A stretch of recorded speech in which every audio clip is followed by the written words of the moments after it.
What am I thinking of?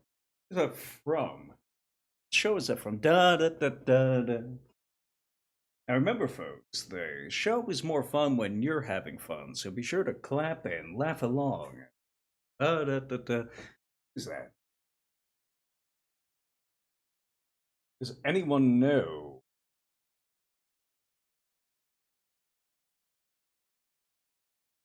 Of the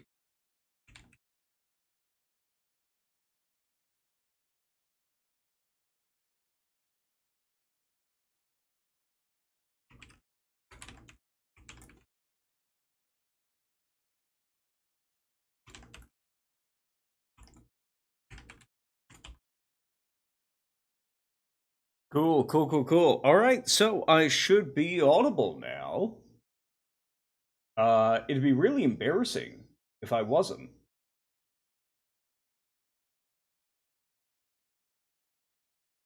I mean, it would be exceedingly embarrassing.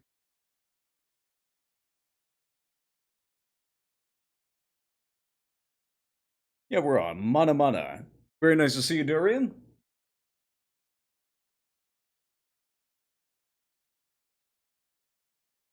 To quit my job to join. Excellent, excellent.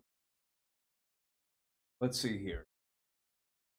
So we're gonna have a few things going on tonight. First up, I'm going to be explaining uh, what is going on with what's going on with me and my life recently, and good positive changes that have come are coming still technically. About to finish coming. About to finish. No, you don't.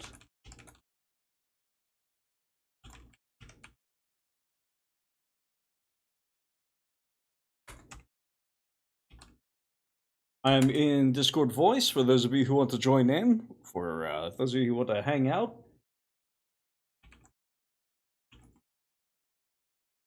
character stuff. If anybody wants to talk about character stuff while they're while the stream is ongoing.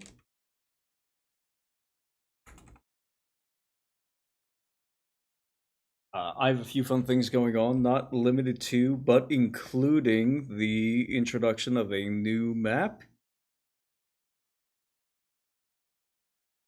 One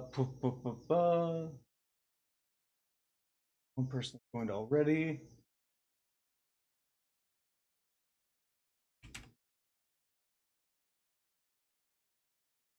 It's not going to, because I have what is it, streamer mode on. It's not going to tell me where I have whenever I have people join. It looks like, but that's probably okay. Of all things together, that's probably the.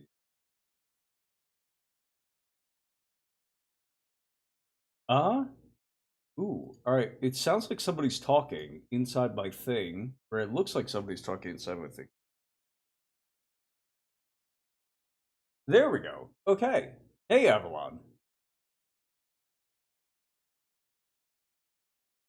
Nice to, I guess, meet you for the first time. I'm gonna have to wear. Eyes are hurting again. How's everybody doing?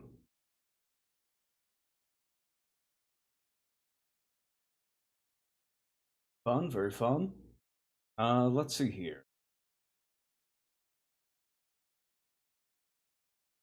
That's it's funny you mentioned that because among the good news stream, part of what I'm going to be describing. This chair is way squeaky. I gotta fix it time. Part of the, I guess the good news I'll be sharing tonight is after something like 4 months of searching. What was this? Back in April, I guess I knew I was going to lose. I knew I was going to get laid off at the end of March. So about halfway through March is when I started looking for new. And finally, now in glorious end of August, I have finally acquired a new job. Yay! What do you do for a living? So Oh, I'm that- going to be, let's see here, feeling mellow like I've been listening to Journey for 4 years. Durian, why have you been listening to Journey for 4 years? That's a really long time. I'm gonna setting audio.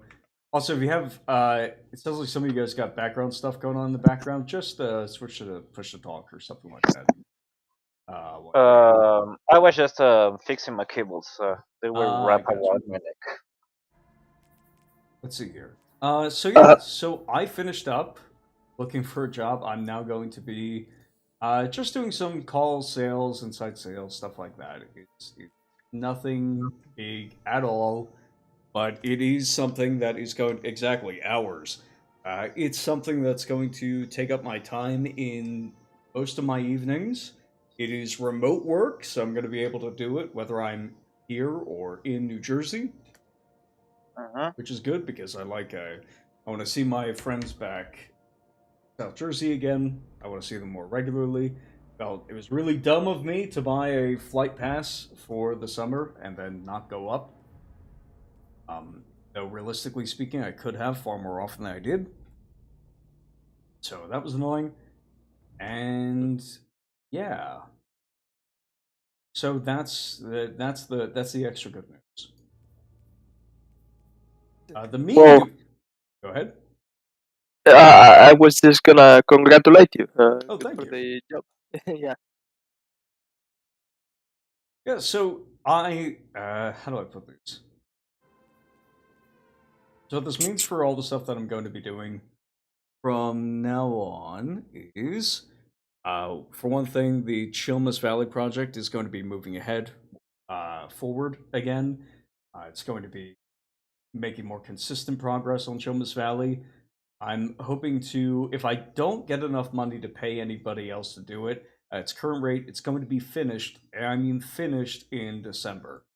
It is too much work to do on my own. I cannot do it on my own in anything approximating a speedy amount of time, and that's just the breaks. I can't run and write and play test and edit all at the same time while coordinating everything that's going on, while coordinating patron play and stuff like that. It's just something I can't do it alone. I have 2022. I spent a good few months couch surfing and homeless there, so I wasn't making any progress on it then. And then I haven't had a co-writer since December of 2021, officially, and realistically speaking, not much of one before that. Even though some great work was done by everybody who has participated in Chilmus Valley so far. Night Sauce made two really, as far as I'm concerned, really amazing quests. Had a bunch of great contributions to the monster manual, or the encounter manual, called it. And a few good locations as well. But I've been really... This has mostly been a solo job. Yeah. I've been trying to figure out what to do with my character for the secondary class and the backstory. Yes. Do me a favor, move your mic away from your mouth a little bit. You sound really hot on the mic. Is this any better? Oh God, that's much better. I can put you back on full volume. Yeah. Wait, what did you just do? Is this good now? I just is it bothering you now? It's peaking, which makes it more difficult for me to hear consistently. You know. Yeah. So it kind of sounds like you keep fading in and out and in and out. Just try to keep yourself a consistent distance away from the mic. Yeah, I'm not moving. It's just a cheap mic. So yeah, what were you thinking about your character? I guess that's the end of the news I had initially about like what's going on with Chilmus Valley. I'm still running it, obviously.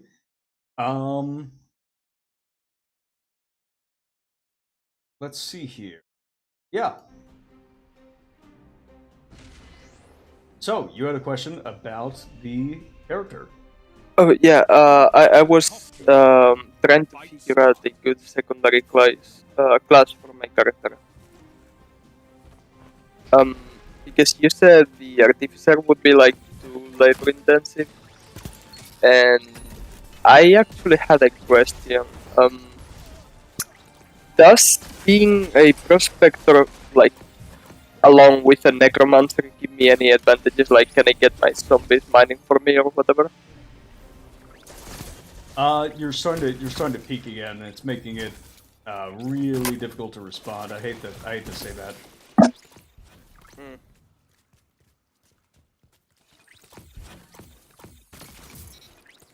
Just gonna have to figure out the mic situation first. Okay. But you could also type it in chat, and if you know what your question is, I certainly don't mind asking it in chat, answering it in chat, I should say. 1 minute. You're ahead on lives. 3 lives left. Yeah, no problem. I'll do that. Let me just Yes. mute myself. 3 down. Was that all of them? That was all of them. Excellent, excellent.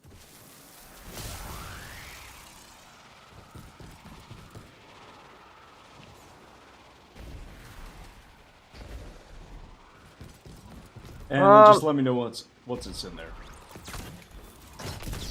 Also, I'm quite curious. I was watching at your YouTube channel, and is all the campaigns and raids will be streamed, or am I just hallucinating? No, I don't stream the campaigns You're in themselves. the lead. Stay. I do record a lot of my sessions. I never include anything. I haven't included anything in my YouTube videos as of yet. I won't be doing that for any folks who don't give me permission to, obviously. If you like open your voice online, 3 lives or you're just left. or if you have really any objection to it at all, that's totally fine. Actually, I don't have any kind of objection. It's just more on the side that I'm trying to finalize my contract with joining with the army, the Mexican army. As far as you know, I'm from Mexico, so That's right. so I don't want any means to tell them to tell me, because like 2 months ago, a contact that I have on the army told me that there was a data breach. Right now, they are like headhunting who was the culprit. Oh, that's wild. So there was an issue 1 minute. connecting personal information to somebody else. It sounds like. This is it. Actually, or to service it- members. Not really personal information. It was more like a data security breach, which a lot of the planning of the counter narco strategies and operations has been given to the people. Also, some obscure parts of trafficking and all of the mingling of the army between the army and Marina, which will be like the Marines from Mexico. Oh shit. That sounds awful. Yeah, well, welcome to Mexico, I guess. Well, at the end, it's that I'm trying not to throw myself into a lot of press issues. Actually, I'm quite silent on my social media. It's a miracle that I'm attending Discord. I'm not quite fond of. Well, I'm not quite. I just lost the word. I don't use that often on social media. Tiebreaker action. Yeah, it's generally a smart idea for most people looking to get into any kind of Opposing what you call it, like team professional work. annihilated. And I do include militaries in that. For Yeah. all these feeling. Oh, hello to Red One. Nice to see you, have buddy. Match point. Finish them. I used to be in the military too. Santo, I see that you have an accent. From which country you are? Spain.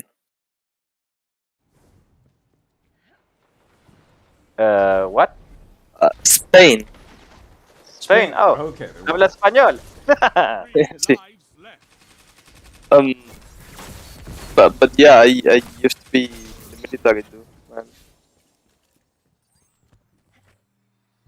in the air. Oh, Fun. All right, so nice. I have looked a- at your question. Uh-huh.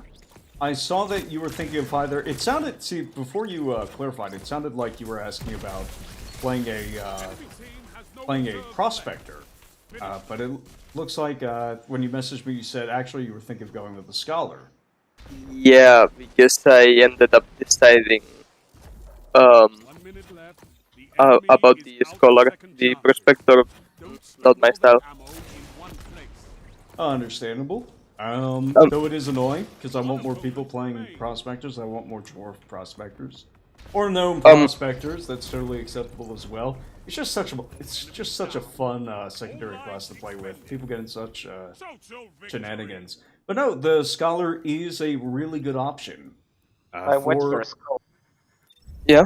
Yeah, for anybody who's playing more of a primary spellcaster, especially with stuff like wizard. I actually tend to think of the wizard and sorcerer as being classes that don't really have much to them, and the scholar is sort of meant to shore up these classes in a way that provides them with more character abilities. Also, my gain has been artificially diminished, which is a little annoying. Oh yeah, I see that. Well, I'll probably end up picking the scholar, but I haven't taken a decision yet. Maybe I end up taking the prospector to make you happy. No, you don't have to worry about making me happy. And the more important thing is the Notorious Lee. Who is this? I don't know. I think he's new.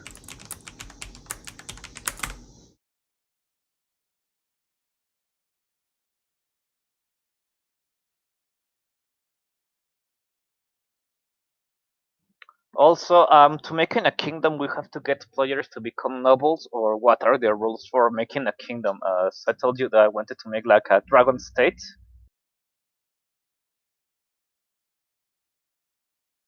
Hold on, James is busy. Sorry, could you say that again? Yeah, it's. I told you that I wanted to make like a dragon state or a kingdom. It's more. I haven't worked around the quirks and the issues of the kingdom, but for making a kingdom in the campaign, what are the requirements? So what do I have to do? Oh, you want to do domain play? I was told by some very boring people that people were never interested in this. They never wanted to engage with domain play, and that certainly would take years for people to ever engage with this. No, so it's very simple. I do have an appendix dedicated to settlements. I'm actually interested on that. I want to do that. It will be a dragon kingdom, no humans allowed. It's that's gonna be a little difficult in a depending on what character race you're playing.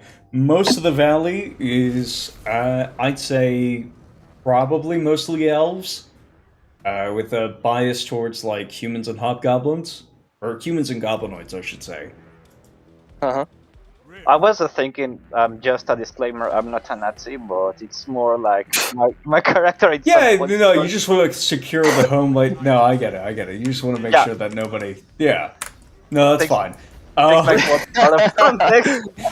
It's actively trying to hurt people else. It's just a little defensive measure. We all understand. We've all heard it. We've all been online since 2016. Anyways, so yeah, what I mean, it's like a ethno state of dragons because dragons and something like that, just to make fun a little. Because they're hunted around they're hunted around around the they're hunted around. They need a place for themselves.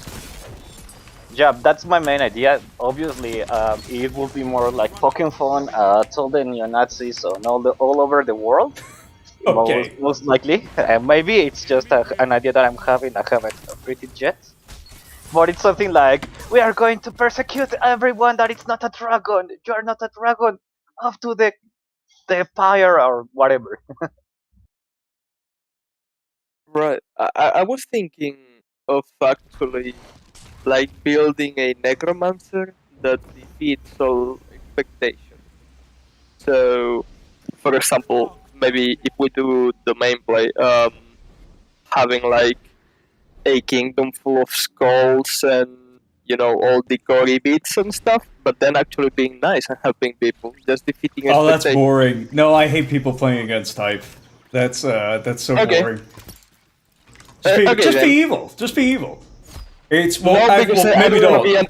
That's right. I did make a prohibition against antisocial characters. That's my bad. Yeah.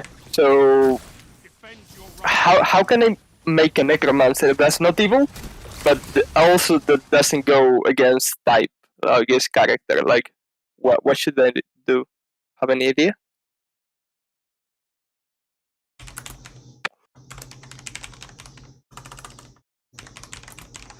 Give me just one moment. I'm answering some questions. No problem. Dun, dun, dun, dun, dun, dun, dun, dun, dun, dun, dun, dun, dun. Too late. Oh crap! Okay.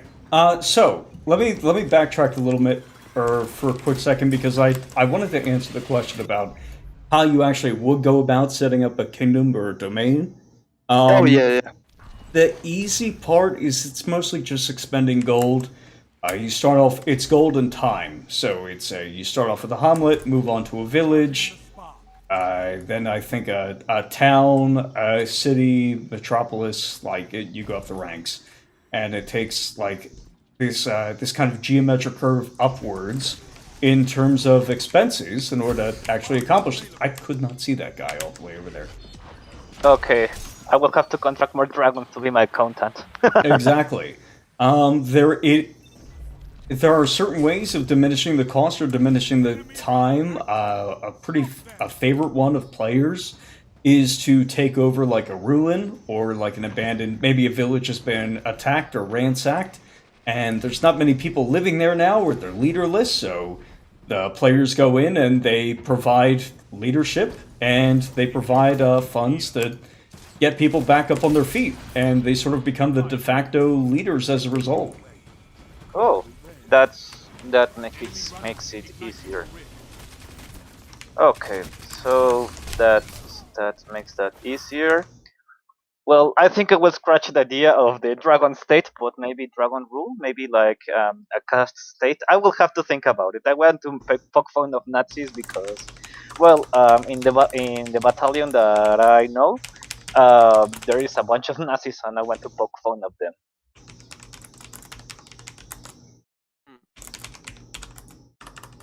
How can you be South American and a Nazi, or like Central American? Let's say that most the soldier and the Nazi is not quite uncommon here in Mexico. Actually, is one of my friends declared that he's like a fascist. I'm learning some wild lore about new players. That was like, okay, you do you. Well, you don't want to make a medal state. Yeah, so I would worry, I guess, a little bit more about just like making sure that you have enough people to defend whatever your holdings are. Mercenaries are usually a pretty good way of accomplishing this. You're playing a Dragonborn, right? What's your primary class? It's Paladin. It's Paladin. Okay, I would consider so. You know anything about AD&D First Edition? I'm not quite. I don't really know. I only know from 4.5 to 5. I'm quite new to be honest, in that sense.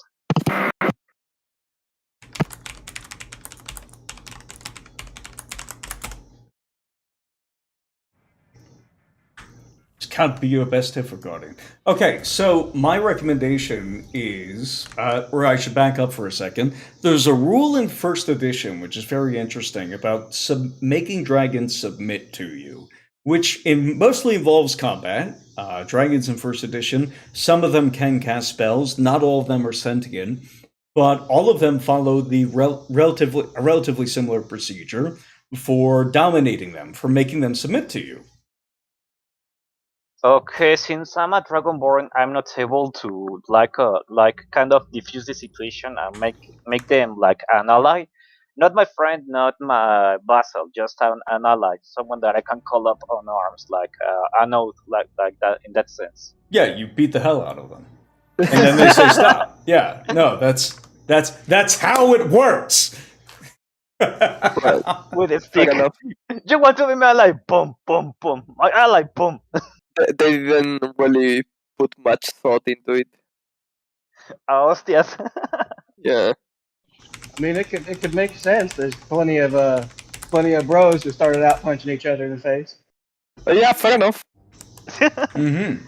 So, the way it works, generally speaking, is you deal damage, which is non-lethal, or a portion of it is non-lethal to the dragon, and the damage in a given round that you deal is counted as a percentage against its maximum hit points. Now, this was easier to calculate in first edition because an adult red dragon would have something like 40 hit points. Which was more than enough to defend its holdings, because the breath weapon dealt damage equal to its maximum hit points in first edition. And a level appropriate character might make its saving throw and might not die instantaneously. So the point being is you would then tally that percentage of damage against its maximum hit points, and then you would roll percentile dice. And it didn't count if you were trying to actually kill it. It would only count if it was like non-lethal damage, meaning that it could recover those hit points after I think it might have been like a round or something like that. I don't know. I had to make adjustments for 5th edition. But if you rolled, I believe, below that percentage, kind of like a cleric's divine favorite. No, cleric's divine intervention feature, where you try to roll percentile dice. If you roll under your level, you happen to get a nifty little boon from your god. Okay. Where are these things? Also, maybe That's a how it bard works. seducing the. Can I seduce the dragon? No. I mean, maybe it depends on how much damage he's doing to the dragon. I'm certainly not opposed. I These didn't know guys. the dragons were into rough stuff. No. What the hell? Well, now I gotta run. But yeah, so it's pretty easy. Oh, I shouldn't say easy. It is feasible to acquire monstrous companions for you and your allies. Dragons can be bought and sold as just as Gygax intended. So if you wanted to be like that, if you wanted to like lord over a town or village or whatever of dragon tamers, that's something that's open to you. Okay, maybe that's another good idea. Founding a guild of dragon tamers. Mm-hmm. It's funny because there's already one mercenary company in the valley that's dedicated to this. Oh, maybe I joined them. Maybe. Yeah. Let's beat dragons to submission. Yeah. Hello. Hello. Hello.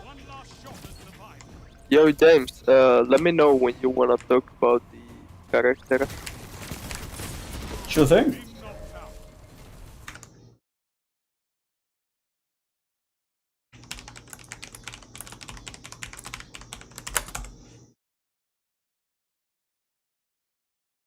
Also, who was that?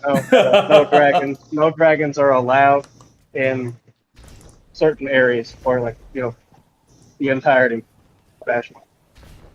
Exactly. say again? That's House Marta, right? House Marta's character is who I'm talking to right now. Yeah. Oscar? Very nice. So we have some people in the campaign who are controlling, who are not players, but who do control high-level NPCs, faction heads around the map, and sort of dictate the armies or the actions of various armies and settlements around the map. Which is really great because it saves me a lot of work and time that would otherwise be prohibitive to me running this kind of campaign. Yeah. So basically, I can come up with a dumb idea, and he can just roll a single die to let me know how terribly it goes. Exactly. He's like, I wanna negotiate with some mind flayers and threaten to bring down a section of the Underdark on them if they don't comply. Yeah, I wanted to be very vague about that, so I'm still, we'll see. Well, you did roll a 5, so I don't know how vague the diplomat actually was. It's dead even. Hmm. Which of you will survive? But diplomacy is a two-way street, so there's also a role for the opposed settlement to see if they like your proposal or not. They have their own DC to roll against and find out what they do. So they might, even though your representative might have done like a really crappy job, They can do worse. they can do worse, or even they could just have an idea that they, for whatever reason, makes them like your proposal. Oh, Jesus! Come on, man. Well, regardless, after that die roll, he better not come back alive. Game has no reserves left. he might be my flare food. was I'd that? considered that, or maybe enthralled or something. A certain tadpole might have made its way in. I hear there's a new video game about that. Oh yeah, that was somewhat well received, right? Exactly. No, in fact, I need to play more Baldur's Gate. In fact, I'm probably going to start streaming that sometime soon. I'm just gonna wait till it goes on sale. And I have a PS5 or a good PC.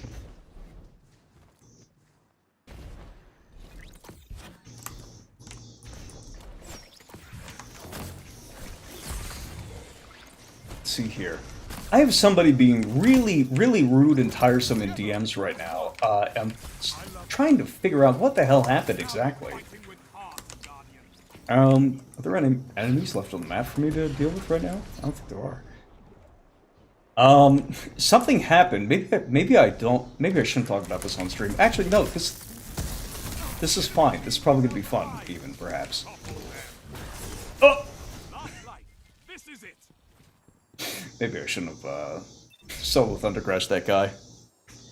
Maybe that was mean. It was you.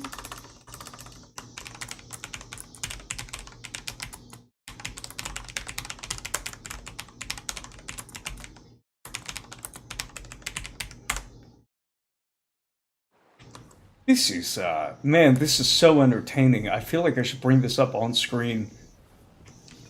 But my teammates failed. They failed me. Oh, this is fine. For the last time, For no the doubt. last- Exactly. Seconds. Both teams out of reserve. I should just give him the old crush. The old throw crush. Ooh, jeez. Your enemy can't kill if Okay, so that's a clean match. Time for me to change OPS. Let's see. Window capture. We're gonna bring this up. Okay. Let's see what's going on. I can record Discord, can I? Oh, I can. All right. Can everybody see that on screen? What? I'm streaming right now, so some people are going to be able to see what's. Okay. Yeah. Okay.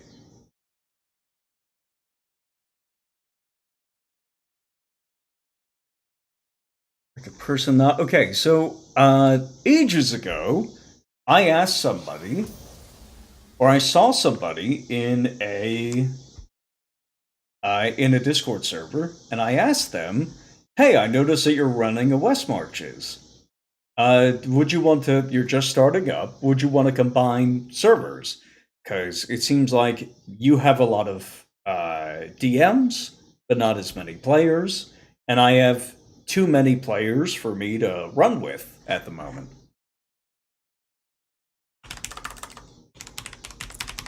And it happened. So I asked this person, like, "Hey, do you want to merge servers?"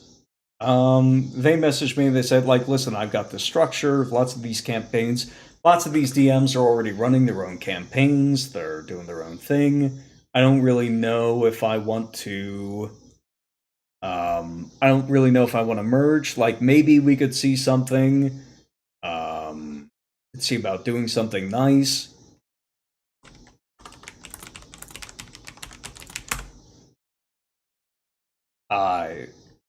I just offering like support, like, hey, I have all these mechanics, like I have downtime actions, I have maps, I can run support for these guys. I just have too many players to manage on my own. This was before I got at least one other person to start running games in the server, running one shots, just handling like one-off dungeons so that like people could get loot, people could get acclimated to the system as such, and then I could handle a lot more story quests on my own. I didn't have like the split focus. Okay.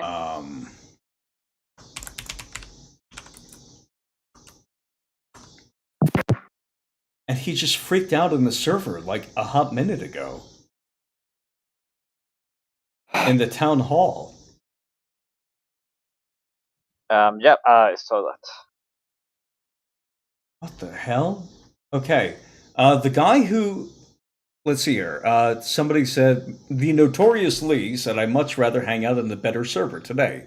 I left this guy's server after a couple of weeks because I started getting more help with DMing. I wasn't feeling as burnt out.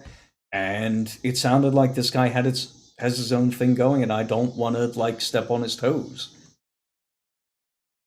So, the guy who Mr. Ash spoke to and had joined each other's servers, best DM in the world, roguishly handsome, and the guy that launched the Far Better West Marches to Ash's sadness. That's why he left when he realized it wasn't going to fail and he couldn't recruit me to serve his own ego/needs.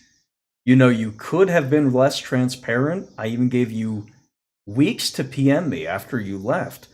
But you really, truly are just that basic, I guess.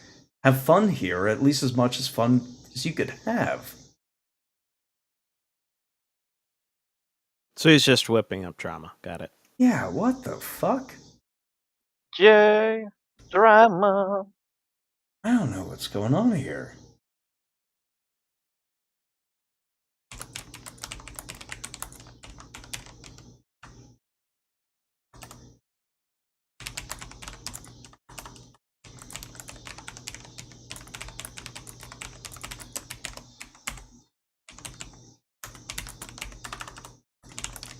Clearly, you have committed a terrible deed.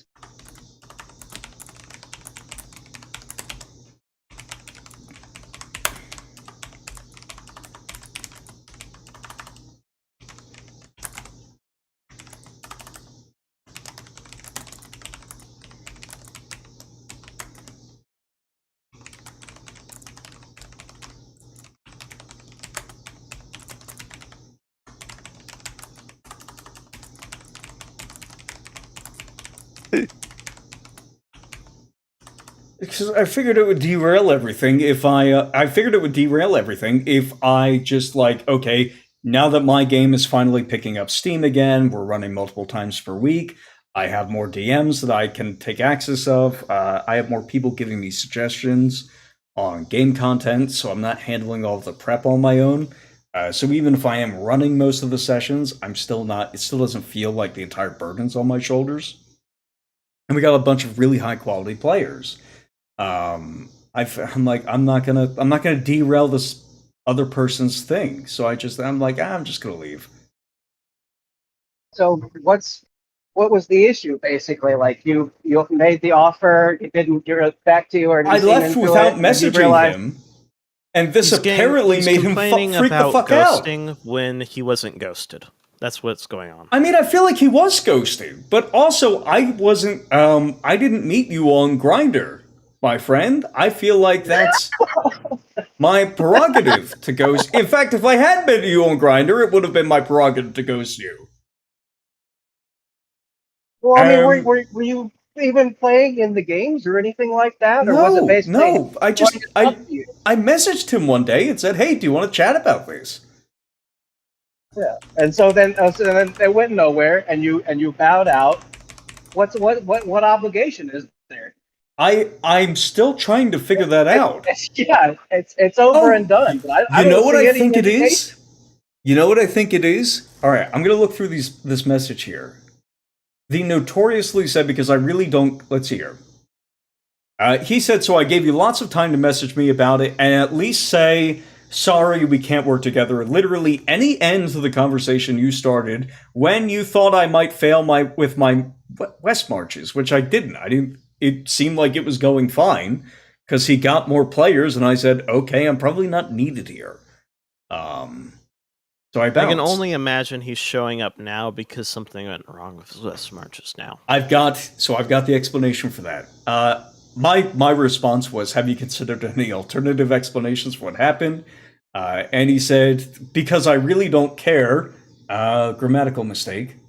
It should be, I haven't because I really don't care.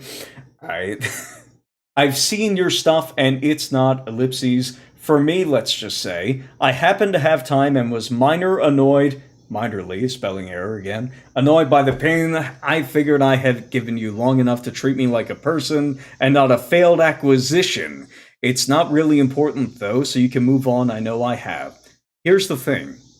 I don't think this person has seen any of my games because they haven't appeared in any of my games. But what they might have seen is my YouTube channel, which is linked in my bio. So I'm thinking, I have some occasionally controversial takes. Y'all can confirm this with me or not, but I have some occasionally controversial takes inside of on my humble YouTube channel. And what I'm now assuming is that maybe he got upset about something that he saw on the channel. It stuck in his crawl and has stuck with him since.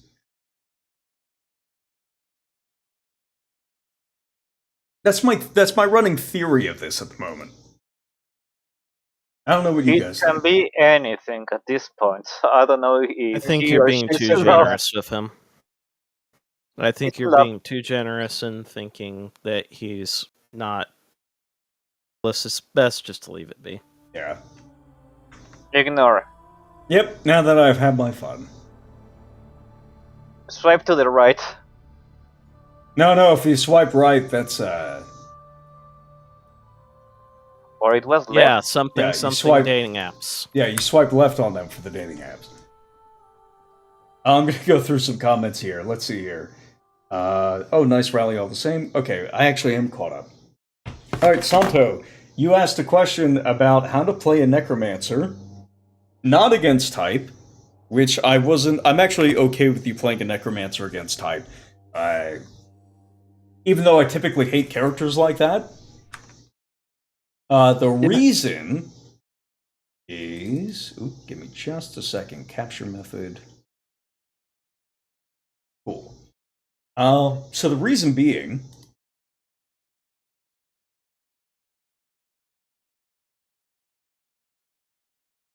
I'm going to adjust this upwards so that people still see comments. There's a restriction in my campaigns, for anybody who doesn't know, against antisocial characters. So if you're doing things like summoning undead in front of faction heads, or people who might be friendly with the party, but who won't, like, if you go and, like, kill the blacksmith's daughter, the town is going to be hostile to you. While a lot of people don't really mind that stuff, well, they might mind, but they don't prohibit it in single-party campaigns, is because realistically speaking, the campaigns, the party can sort of extricate themselves from that situation. They could go somewhere else. Usually faction play isn't really a big deal. It doesn't, in other words, matter all that much if you happen to sour relations with a single town. Chilmus Valley has a map that is 100 hexes tall and 50 hexes across, with a lot of factions operating within. And some of those factions are nested within other factions. And it's rather important that the players be able to fairly, on sort of even ground, negotiate with these different factions. For a lot of people, this is the first time they played this sort of campaign, so it would be tremendously unfair for a single person to enter the campaign and ruin the opportunity for players to engage in faction play with somebody else. I agree. I think you're right. Right. So something like, for instance, when it comes to a necromancer, Durian says, less Dark Lord of Skeletons, more like Director of Human Resources. Yeah, that's one way you can do it. That's interesting. So when it comes to stuff like, and necromancers are sort of like the go-to example, I think, nowadays. But if you were to summon a bunch of undead in front of another faction head, it would be like prohibitively expensive for the party's social capital to resolve that situation, beyond killing maybe the player character. So I figure if I'm in a situation where the options for the party are either this person never plays their role, or they either this person never plays their role, or they understand that they are on some kind of like time limit where the party has to kill them, Round start. The lead is would be fine with players that I was a little bit more familiar with, but not for people that I'm basically sourcing from the internet, right? I've met a lot of new people and a lot of really fun and interesting and social and just lovely people that I love having in my server. Okay, I love, let's see here, Otterstar and her friend Nessie are both awesome. Frogatha is in here. I think I found her from the D&D Beyond server. There's so many people who are really, really cool, and I'm really happy I have them. To ruin the games of people who I have come to trust because they're excellent players and really, really fun to be around, on account of people who are not fun to be around and are just kind of looking for an excuse to damage the game in a social fashion, or rather, I guess, in an anti-social fashion. So my solution to that is just say, all right, no antisocial characters. I have occasionally said that I would permit it in solo play. Nobody has taken me up on that, and as far as I'm concerned, that's sort of the perfect filter. your place. So fight. Wait, that was an option? Reserves left. Yeah, I don't mind running a little bit of solo play or something like that. This guy's going to shoot me in the back. I think you're right, and Teams out of reserves. like I End this. understand my choice of character shouldn't ruin the game for anybody else. So that brings us to the necromancer thing, right? Yeah, is there any way that we can work around it? Yes. So as far as I know, there are no specific alignment restrictions or commandments for necromancers in 5th edition. The act of raising... Oh, damn. The act of raising undead, specifically skeletons and zombies, is an evil act, right? Unambiguously. It is a creature which, if not controlled and refreshed in that control, that magical domination, will hate life and seek to end it wherever it can. It is a definitively evil act. There are no necromancers starting farms, and if they are starting farms, they're doing so via an evil act. So the act itself is the evil act, not anything else around it. Right. Is there any way to maybe sell it as, hey, I'm proficient in medicine, I'm just a doctor, I'm such a good There's doctor, I can make the dead get up. Ooh, There's some Marv, go ahead precedent and make for us... that, like white necromancer tropes. Right. And then like you look at things like Morrowind and the Temple there, where they have conjuration of like their ancestor spirits and the bodies of their predecessors and stuff like that. It just really depends on whether or not that's gonna fit with the game. And that's, Fair enough, that's yeah. up to him. Right. So, now we come to the solutions. Yeah. Because while raising undead specifically is an evil act and will be maintained as an evil act, if you perform it, you can do it. If you perform it in front of anybody, I'm going to go teabag this guy. If you perform it in front of anybody, it's going to cause problems with them. It's going to file under antisocial. Match point. But Finish them. there are new spells in this campaign. There are actually lots of new spells in this campaign, which is why I've been very upset and sad that I haven't had more wizards playing, because I think they're going to be very entertained in this one. Uh-huh. Especially with my philosophy of spell design, I'm very. Did I just? Oh, awesome! All right, I'm not going to do that because I use super.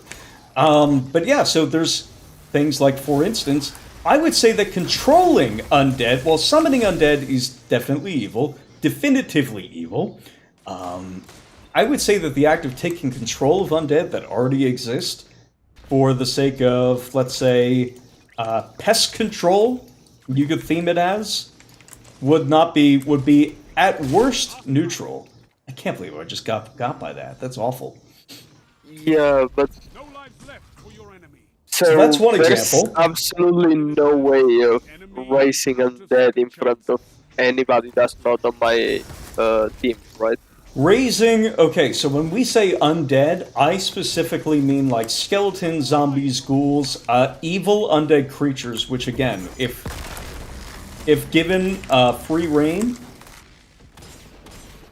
over the if given any kind of free reign, They're if not beings of the negative energy plane. They exactly, despise life.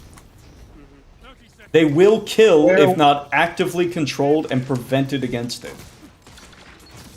But Right. if you want to do things like Golems and summon constructs made of bone wouldn't Yeah. fall under that, though, would they? a construct made of bone would not fall under that. That would be a construct. And it would be quite fitting for a necromancer to engage in if he wanted to avoid the ire, let's say, of specific holy orders. And I'm Paladin. guessing there's no way I could sell it like, hey, yeah, I may be doing this, which is an evil act, but this for the greater good because I'm doing it for this reason. So could I weasel my way around it that way? No, that's the sort of thing that people are going to be intolerant towards. Okay. By and large, right? If you get really established in the campaign, one really effective way of preventing that sort of scenario is to be more powerful than people are willing to screw with you over. Mm-hmm. Which I could look forward to, yeah. Yeah, so if you happen to get into a situation where you have like a town or a keep and there's a fair amount of people who depend on you, that can at the very least delay the inevitable. And if you happen to prove your use in certain alliances and in certain wars beyond that time, such that people sort of forget or forgive your trespasses, and you're not actively continuing to do it, you could absolutely get away with it. But without those stipulations, the kind of necromancer you'll be playing is most likely an exorcist. Right. Okay. Those are yeah, some of the makes spells sense. you'll be provided. Those are some of the resources you'll be provided to support that playstyle. Because I do like necromancers. I find them very, very very, very interesting. That works. Yeah. It's just a shame that my whole 6th level perk goes down the shitter because I cannot use it. Right, because remember, you can still use it. You just have to not be around anybody else when that's happening. Or anybody who might tell on you, right? Yeah, that's fair. That's fair. Yeah. Now, normally that would be a cop-out, right? It'd be like, okay, Mr. DM, when am I actually going to get the opportunity to cast Raise Undead when nobody else is around? Okay? I'm constantly surrounded by 5 other assholes who are watching my every move. They saw Necromancer on my character sheet. They're not letting me out of their sight. This is like, they're treating me worse than 1st edition thieves. Okay? I'm operating under D&D Jim Crow. I can't get out of this. Why would you tell me that? But. In this campaign, we have a rule that there's 2 things going on here. First is the root of this particular mechanic, which is a little rule we call 1-to-1 time. 1-to-1 time is very simple. It just states that for every day that passes in real life, oh my god, that guy snuck up on me. 1 day passes in game. So if you don't play, if you play on this Monday, you don't play again until next Monday. 7 days will have elapsed in game. What the consequences of this rule, and this is where your character comes in, is that you guys have things to do between sessions. You have downtime. Right. And I don't know about you, but I think that having access to some skeletons during downtime would be very handy. Yeah, I think And you're right. you could use them in situations. There would be no reason for anybody to be near you. I wanted to ask, what about summon undead? Is it also like evil? They're like ghosts, not really zombies or skeletons. That's so. If you're summoning like again zombies or skeletons, that's sort of out of the. For victory. Punish them for it. That's Yeah, but those are evil acts, and again, you can perform evil acts. yeah. I'm not super opposed to those. You sure you want to do this? I missed. Unbelievable. That is so upsetting. Let's see here. During the sleep, he says, I imagine James is hoping to Sixth Sense it up, get some ghosts that you are trying to help find peace, which is accurate. Many of the players can attest to this. I've taken the players through a number of haunts, places where time and space are a little bit wonky because they're actively, sort of being actively modified or actively warped by a tortured spirit. So that's something that you're probably going to be interacting with more often. I'll feed you guys those quests more often since you have a necromancer in the party. You can beat them. Okay. But yeah, Sounds good. I have kind of a doubt. What will be the position of my paladin in case he sees necromancy? He will aggro his necromancer just right away, or she will try to like, hey, don't use necromancy because it's bad.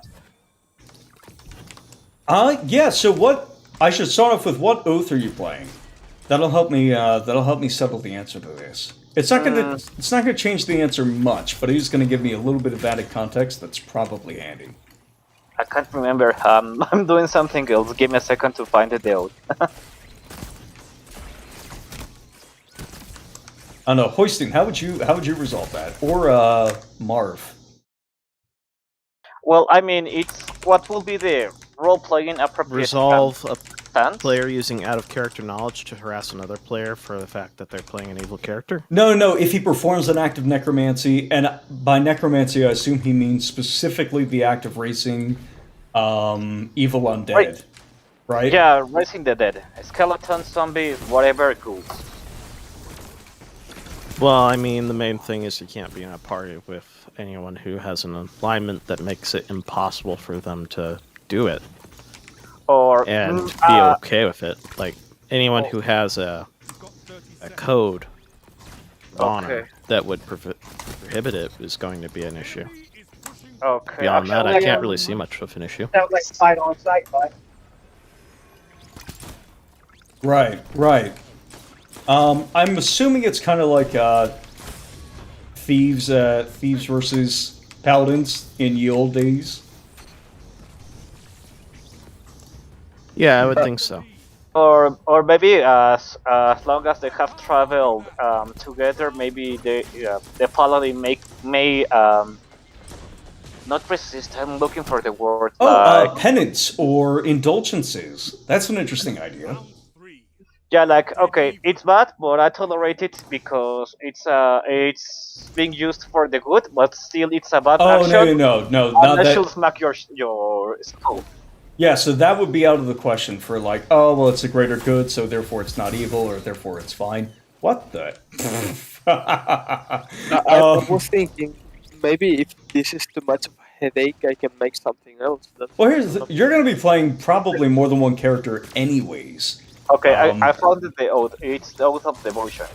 Oath of Devotion, yeah. Okay, so an Oath of Devotion Paladin, just more likely to be a little bit more aggro on that stuff, almost certainly. More aggro on, again, like the act of raising undead. I can see, depending on your specific god, we have a few different options there. Right? So option 1 is he kills him instantly. Right? That's on the table. That is something that is legal in this case. And it kind of sounds like, Santo, you're sort of okay with that. If it wraps up and if it's not just like I mean, I would rather not get killed, but right, but if it had to happen, yeah, I just want to make sure of one thing. I can summon other undead that are not specifically like zombies, ghouls, whatever. That's like not evil, right? Like Right. calling spirits that are already there, stuff like that. yeah, that's super fine, right? So like calling Okay. spirits, calling ghosts and stuff like that. That's neutral because ghosts aren't like inherently anti-life, yeah, or Okay. evil, right? Yeah. They're like the leftover, like the animating cores of something. That's like more like the gray area that caused all this. Summoning and creating skeletons and zombies and stuff like that are specifically Yeah, that's animated bad. bodies. So what? Yeah, that and like the cosmology and like the philosophy of like alignment and D&D, that's entirely against nature itself. It's like an abhorrent thing. Yeah. I understand. That's fine. I can keep my skeletons in a closet or whatever. Exactly. Maybe quite literally. So again, you have the option in downtime. You're not being kept from using these abilities. There are restrictions. Okay. But I am giving you the understanding that, like, hey, there's going to be ways around this for you, right? There's extra cool stuff that we are giving you to compensate for this, and you're still able to use it in certain cases. But if it does come up that somebody who would be demanded, right? If you do this in front of like an order of paladins, they're going to attack you. So you have to have that understand. Yeah. Some people do this. I actually had one player who did this, and I was very annoyed with them. I can't believe I just missed that point blank. I feel so bad. One player who did this, they were running like the Druid of Spores, or Circle of Spores Druid, and where they do this thing where like they're just kind of like daring you to kill their character. I hate that shit. I'd rather that person just not play. Enemies almost Yeah, fair enough. 30 seconds. That's understandable. That's why I wanted to clear this up today, just so it doesn't become an issue later. But yeah, now I'm hyped by it. Sounds pretty exciting. Nori will remember that. Yeah. Oh god, I feel embarrassed that I just missed that shot.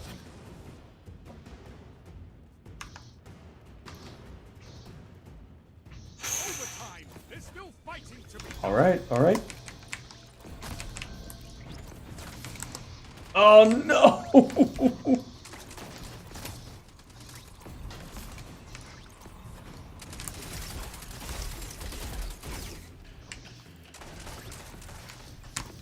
It's all or nothing. In the right conditions, anyone can be beaten. If it wasn't a 5e game, I'd have more to contribute. It's the reverse of resurrection magic What you and choose to do next. spells related to recovering limbs and like. So, realistically, since that is the historical background for good necromancy, Uh-huh. you could, in the past, be someone who says, I have these spells because I need these spells for, healing people's grievous wounds. But today, I don't think you can even say that. Right. It Right. has become more like a meme. Yeah. But that's just the thing. I've always wanted to play a necromancer, and I hadn't had the opportunity yet. So I was just trying to squeeze it in. But again, if it becomes an issue, I can just choose something else. Yeah, I mean, worst comes to worst. as long as you have some spells in your back pocket for escape. Oh, definitely. Like I can even read them right now. I got invisibility. I got misty step. I got blindness, deafness. You're an 8th level spellcaster. This is one of the benefits of starting at 8th level, and why it sucks that there's no high level content for 5th edition until I came onto the scene. But there's other people. Well, I shouldn't say that. No, there's other people who wrote high level adventures.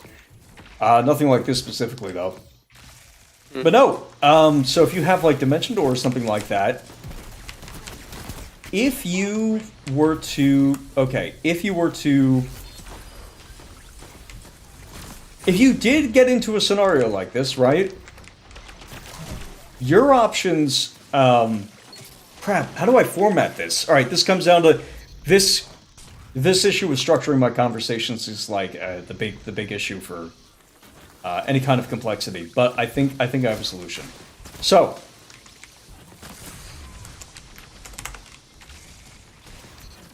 We started off the conversation asking, what could this guy do? Oh god, I hate that thing. We started off the conversation asking, what could the paladin do, right? What were the appropriate responses for the paladin? Yeah. Option 1 is to kill him. That is an appropriate response if he summons undead right in front of you. That is the least social response. I would frown upon that if Santos being a good player, a good sport, and not misbehaving in general, and this was like, like if it was like, oh god, we need to summon one of these things or else, our teammates are screwed, I would expect you probably not to kill him immediately. Yeah, that was my actual doubt. Even though you had the option. Yeah, Okay. it will be. Can it be more like a slap on the wrist, like if you do it again, I will kill you in the name of the gods? So. No. So option 2 is a little simpler. Is that you just wait, right? You wait to inflict judgment or punishment on him, and he gets the opportunity again to. I used the word very specifically earlier. An indulgence, right? He could engage in some penance, whether that's financial. That could be financial. Financial almost seems like a likelihood now that I consider it, but I'm not gonna make a declarative statement right now. So it could be a financial penance. It could be a quest-based penance. That's also an option, and something I'm really not opposed to. Sounds good. Sounds Right? good So, to me. yeah, so some kind of That's penance. perfect, because I don't want to engage in the I will kill you right away, more like I will judge you with really bad eyes. Yeah, because like you guys are approaching this in a very mature, very respectful way, which not only do I appreciate for coming from new prospective players, but also we're doing this all on stream, so I could use this as an example for other people later on, which is also very exciting. Yeah, Option 3. Oh, sorry. I Go. was You guys thinking that, first. Go ahead. I was thinking that in some cases, like for the really really lawful paladins, might even prefer to not kill you when they could take you to court or tribunal and make an example of it or have you judged before peers, things like that. There's a whole bunch of ways that can result in chases with guards or courtroom shenanigans and inquests, inquisitions. There's all kinds of other ways to deal with it besides just killing them, and most of them are more interesting, probably. Right. Yeah. We all know how interesting court cases can be in D&D. Good point. Yeah. Yeah, that was my main idea. Something like not telling anyone, but more like if you repent, I will forgive your life. Whatever, yada yada. I won't kill you. I just want to judge you. The paladin might not be able to get away with witness protection, but it would be dependent. Most likely, it's going to tilt towards the harsher end of situations, no matter any of these options. Option 3 is to become an Oathbreaker paladin. Oh yeah. Oh, that penalizes the paladin, as far as I'm aware. Yes, and this is, as far as I'm concerned, this is a legitimate option. Because I guess if you have 2 evil characters in the party, two characters willing to do bad stuff, I think that it's easier to cover each other's backs. And if you I decide, agree, actually. yeah, if you decide that like your support of this player on the social layer of the game is more important than your specific character concept, like if you're okay with them taking that fall, that is a perfectly valid option to say, actually, you know what, this is going to be a lot more fun to have like an oath. Now we have a necromancer and an oathbreaker paladin inside the party, and we're going to see where this goes. Because I want to see, I want to maintain my support for Santos. Yeah. You do have that option. Actually, that is an option. So, as you, like you said, no anti-social and whatever. So I'm not planning to be an asshole and actually dare you to kill me or whatever. If I use it in front of anybody, it's probably gonna be like you said, like life or death situation or whatever. Last Pun intended. resort. Yeah. But I'm not opposed to going the evil way. So if you wanna do that, just let me know. Okay, I wanted to clarify what should be the roleplay appropriate response in case that you use the magic. Maybe I'll become an Oathbreaker Paladin. That's interesting. If you wanna do that, we can do that. Or like what they said, you can take me to court, and I can like maybe do like a redemption story where I do whatever, to make good for what I've done. Tell them you're a reverse doctor. That's all. Yeah. But yeah, sounds very good. Like really good option. Yeah, I like them actually. So whatever you decide, just let me know and I'll look forward to it. If I have to be good, I'll be good. But if you wanna be bad, we can be bad together. Okay? Actually, I will let you with the options. I would like it like more like flowing more organically. It's both characters doesn't know each other at all. Maybe if they have a good time together questing, they might be able to be like, oh, okay, you know what? This paladin shit is going to go away. So Yeah. I will break out. I'm just gonna say though, I can enlarge, reduce you. I can make you breathe fire. I can do a lot of cool shit. So I want to become a dragon. I can make you giant and to breathe fire. So yeah. That's a fun patron goal to come in to the campaign with. How do we turn this dragonborn into a dragon? Yeah. I like it. I like the idea. I will break my oath only for becoming a dragon. Yeah, well, that's the idea. Is it's supposed to be something. Not everything has to be like a super tragic fall. I guess it could just be, this guy's a little power hungry. He's willing to give up. Yeah, I agree. There's a lot of those. Well, my dragon state will come sometime. Oh, that can be so cool. Yeah. 30 seconds remain. Finish them. Now, where is this broken? Oh, here. Hearing the rift. Okay, so on the other side of things, Enemy has the spark. just to wrap up this particular discussion, on the other side of things, we have Santos options when it comes to resolving this kind of situation. Okay. Yep. Those options were listed as things like, one of the things we first listed was Santos can escape.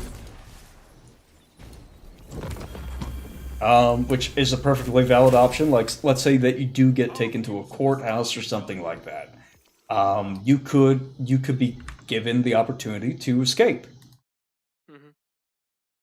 Yeah. Can I be a corrupt paladin and turn the blind eye while he escapes? Misty Step, blindness, deafness, invisibility. I think all of those could be very useful in a escape attempt. Cause fear, even. I can terrify my my guards. Let's say Viri just forgot that she has to carry someone who break the law. Yeah. I mean, it's gotta be hard taking a wizard to court. Non-compliant wizard. Depending on the interaction between players and patrons, it's possible that like you could use connections as well to have some of those things overturned, like draw influential your character witnesses or seek asylum. Yeah, the other evil, School of Magic enchantment. Just defeat your opponent. Much Maybe more in permissible in modern Particular times. drow regions. Oh yeah. No, so going over the solutions here of, like I said, of which there are many. Yeah. So escaping, what else? Escaping is one, and that could be to a number of different places. Option 2 is that you do this necromancy in a faction or location that approves of your behavior, or has at the very least given you some kind of conditional benefit. So, let's see here, Mervin. What's your character's name? Patron guy? Who, me? No, the guy. Mabrina. Mervina, okay, of House Marta.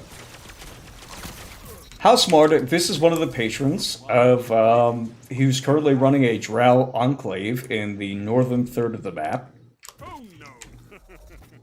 He has no such restrictions on being social or antisocial as part of being a patron.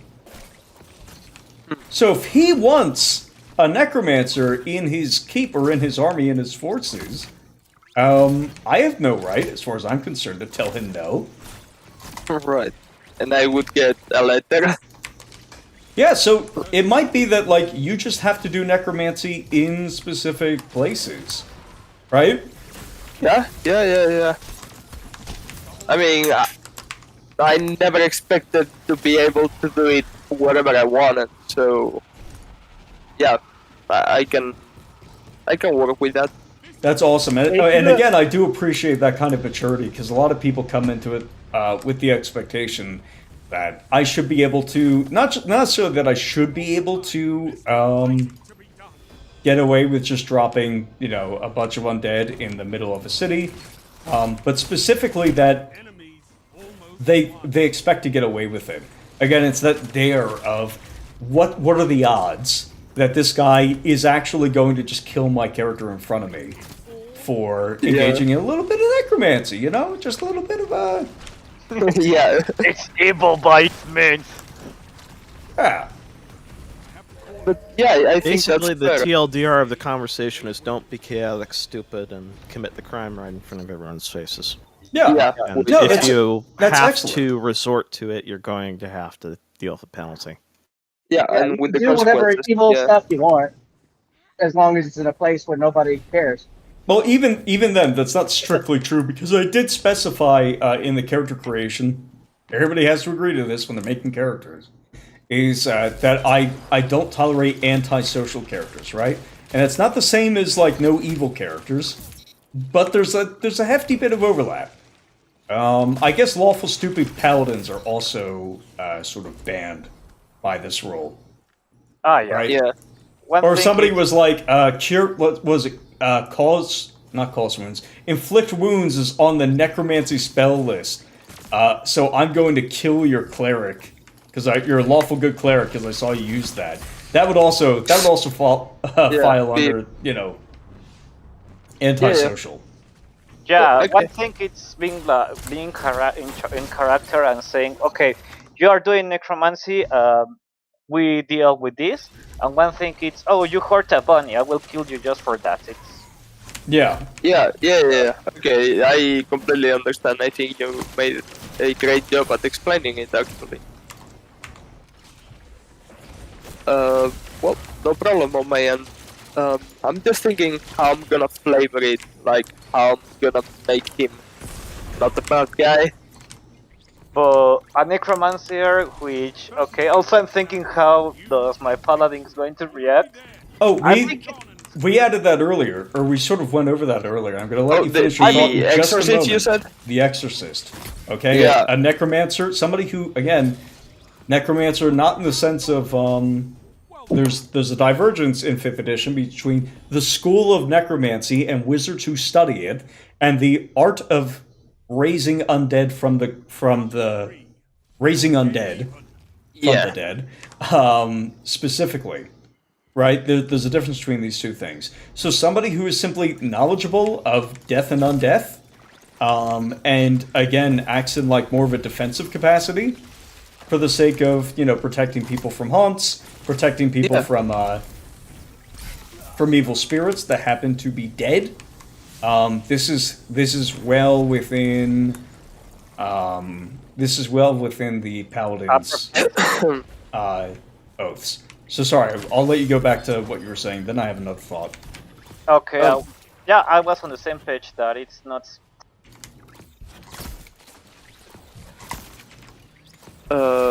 So I guess you could have all those good reasons, or just do it because you need food and a job. So like, hey, I know how to exercise. You have a haunted house. You can hire me and my guys, and I'll clean it up. That Pretty could much. also be, yeah, that could also be an explanation. Not necessarily because I'm just a good person. Maybe just is what I do for a living. Yeah, that sounds okay for my Yeah, eyes. it's a fine like good or even neutral concept. I don't have an opposition on either front, and as long as you guys are cool with it, I think most of the other people in the server are going to be on relatively similar pages or even the same page, which is good. Very good. We do have it's funny because we have a bunch of grave clerics on the server and stuff like that. So I do need to think about stuff like this frequently. And one of the things that I did, and this will bring us into our next topic of conversation, is where you guys are from. Do you Because mean our characters or physically? Indeed. No, I meant Mexico and Spain, respectively. I actually don't allow any Spanish speakers. Doesn't matter if Spanish is your. Doesn't matter if you know English. If you happen to know Spanish, I actually ban you from the campaign. No. You chop their legs. So there are 3 mage colleges in Samaid, the valley that you're playing in. They are. Let's see here. They are the Equine. I'm going to use their. I don't have their official titles in front of me. And they have too many proper nouns and official nonsense that wouldn't be worth it for the moment. Anyways, they are simply the Equine College, or Equestrian College, the Glassblowers Academy, folks who use a lot of magic focusing on stained glass and related subjects. And then there is the Necromancer College. There is a college which is dedicated to the study of necromancy. That's why we have Well, that's They- fine. Indeed. And what they do is they support or they tutor people of students, mages of all varieties, whether it's grave clerics or paladins or necromancers that are, again, act as exorcists, or necromancers that act as traditional dark lords. How the hell did that guy kill me? Anyways, and they support all of them. And what they do to maintain the peace is they say you're not allowed to duel with any other student outside of sanctioned duels that are never to the death. Oh, that sucks. They're never to the death, right? They're never you're never resolving disputes by killing each other. Up to 6 months after both of you graduate the college. So if one of you graduates in 10 years and one of you graduates this month, you're not allowed to fight until 10 years in, or the college will send people after you. And the other thing, the reason the college does this, the reason they support both varieties of necromancers, is for the plausible deniability of, okay, we do teach evil people here, so evil people should definitely not try and come and take us over. And also, we teach good people here who should definitely not try and burn our college to the ground, is the idea. Okay. That's fair enough. That's very interesting. Man, you're really hyping me. Yeah, it's a fun It's fun context. Oh yeah, yeah, yeah, Okay, yeah. I like it. I like it. You also mentioned something about having written new magic or something. Wanna talk about that? Sorry, can you say that again? I said that you said before that you had written some new spells. Do you wanna talk about that? New spells. Let's Yeah, see here. you said that we have like lots of new spells, and that you're gonna give them to each of us. So, unless I Just- misunderstood No, you. no, a you while ago. understood perfectly. I'm just sending a message. I'm recovering some assets at the moment. Give me just a Oh, moment. okay, okay.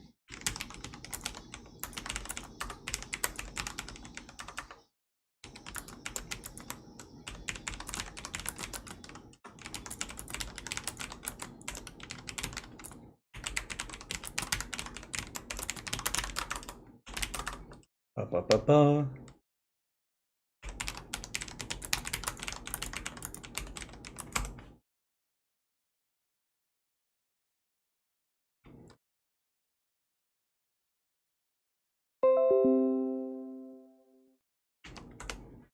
Okay, I have finally resolved the issue with the person who was spurging out in chat. Oh my god. This is incredible. Okay, so spells. Right now I'm in the middle of a match, so I probably shouldn't pick this up at the same time. No hurry. You can answer this whenever you're done. But yeah, so I'm one of them terrible. would be, because like, oh my god, I just got killed in the dumbest way possible. That's embarrassing. I'm going to catch up for a moment. Let's see here. During the sleep, he says, alright, I already addressed the Sixth Sense comment, which was awesome. It says, total tangent, but I miss when Cure Light / Serious Wounds was Necromancy. Yes, I also missed that. And I think in, funnily enough, 1D&D, I think they are switching back to that format. Oh, I feel bad for this guy. That should have killed me. He got blocked by the server. That's deeply unfortunate. I'm also gonna blame the server on that miss that I just had there. That's embarrassing. So, one of the options that you have for new spells is summoning ghosts. Ghosts are going to do things like replicate first to second level spells. Or Spirits of the Land, this also applies to. Yeah, like I said, replicate first to second level spells of their choice. They could give you information about the area. It's kind of has a little bit of an overlap, in a sense, with...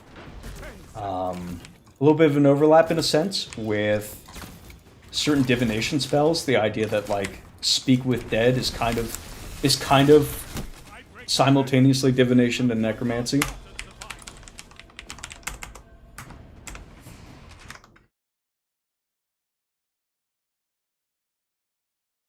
So that's one example. Fair enough. Yeah, yeah. That's good.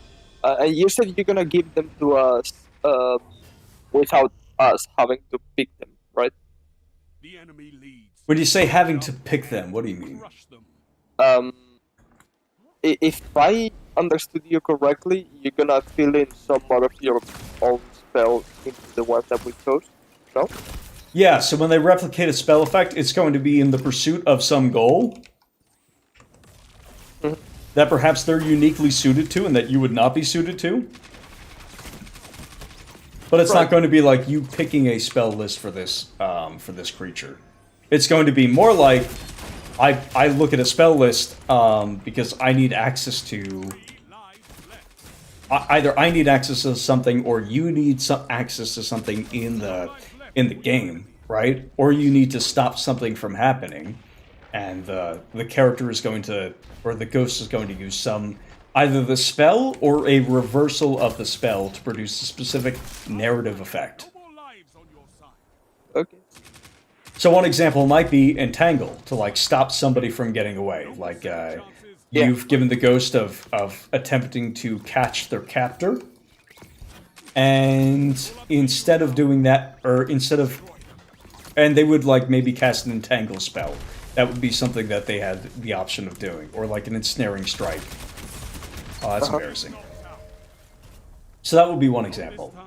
Or somebody might be caught in something like an ensnaring strike or an entangle spell, or they might be caught in some particularly difficult terrain. They might be caught in the grasp of a shambler. So what the ghost might do before it disappeared, right? Because this act of will and power is going to keep it from participating again, for at least for a little while.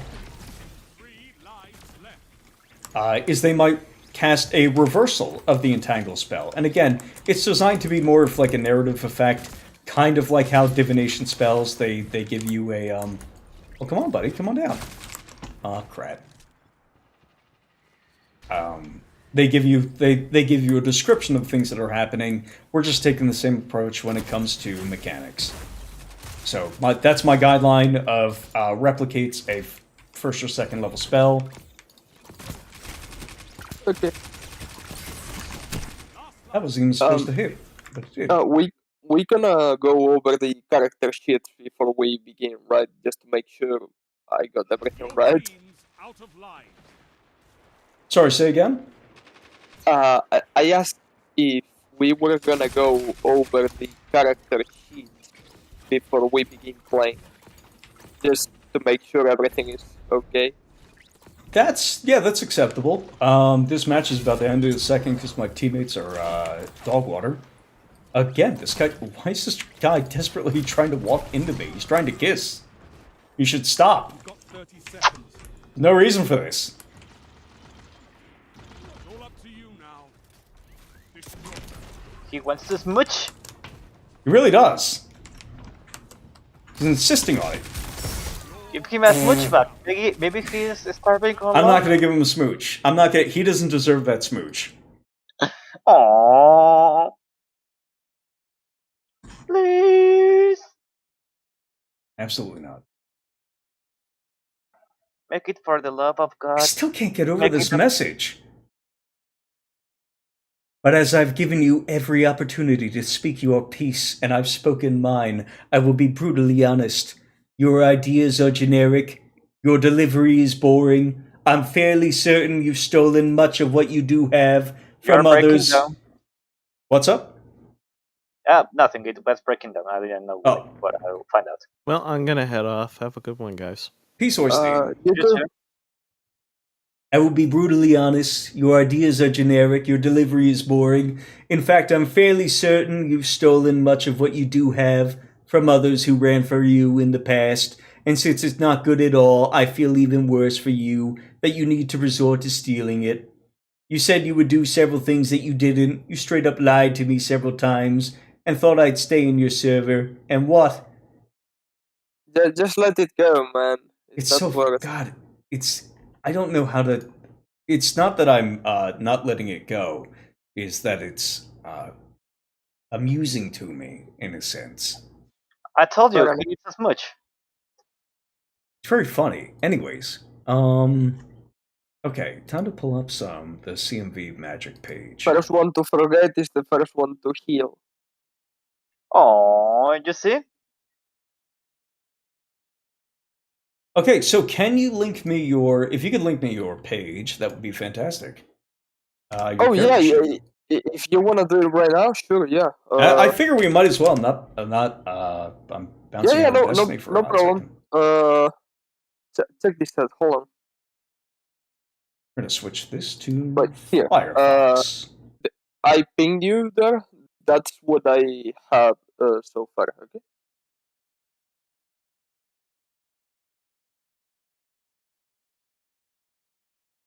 Okay, cool. And you got that PDF. Beautiful. Okay, so we have a wizard of level 8 with the sage background. You have a strength of +0, a dexterity of +1, constitution +2.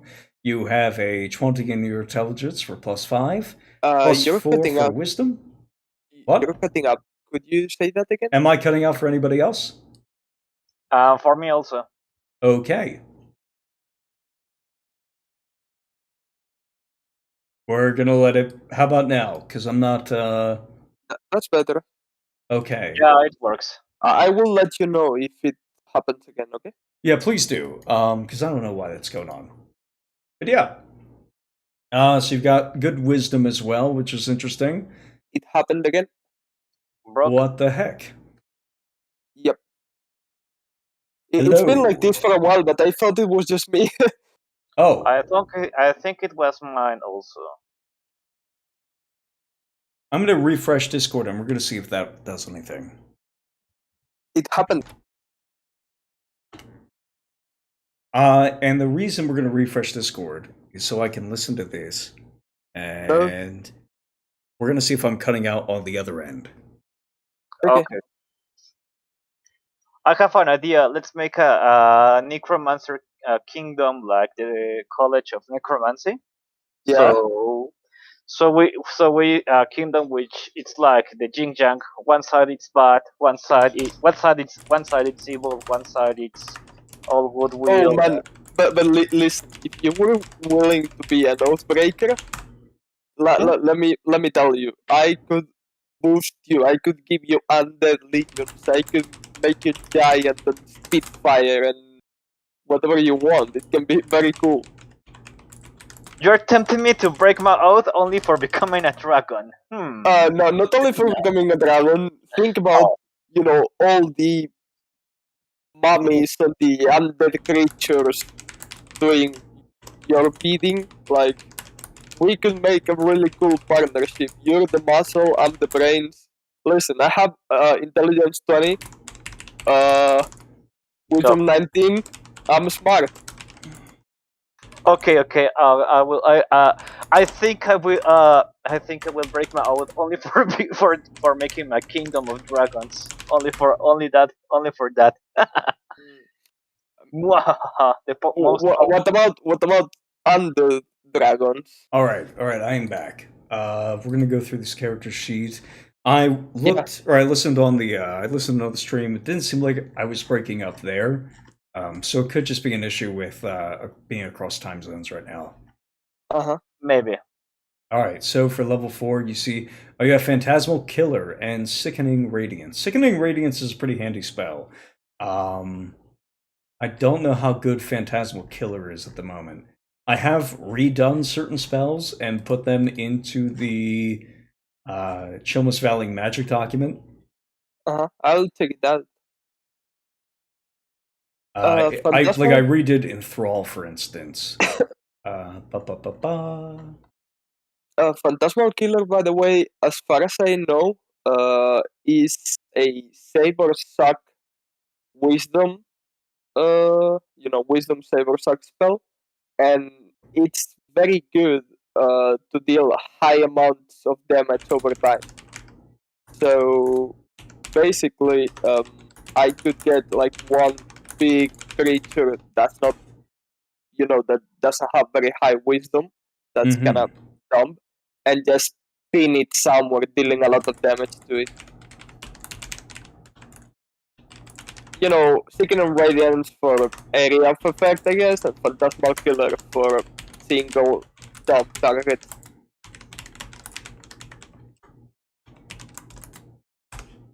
That was I missed like 90% of what you said there. What? Oh, excuse me. I was saying. No. I didn't mean get louder. Absolutely not. What I meant was I just missed it for whatever reason. Oh, I was saying that Phantasmal Killer is Wisdom Save or Suck spell. Oh, So- okay. And it deals quite a lot of damage over time. And I think it also, I'm not sure, but I think it frightens the target. So basically, Sickening Radiance is for like area of effect, and for Oh, there we go. Now I'm reconnected to OBS. I had a brief connection issue. Okay, so it was connections. There we go. Okay, so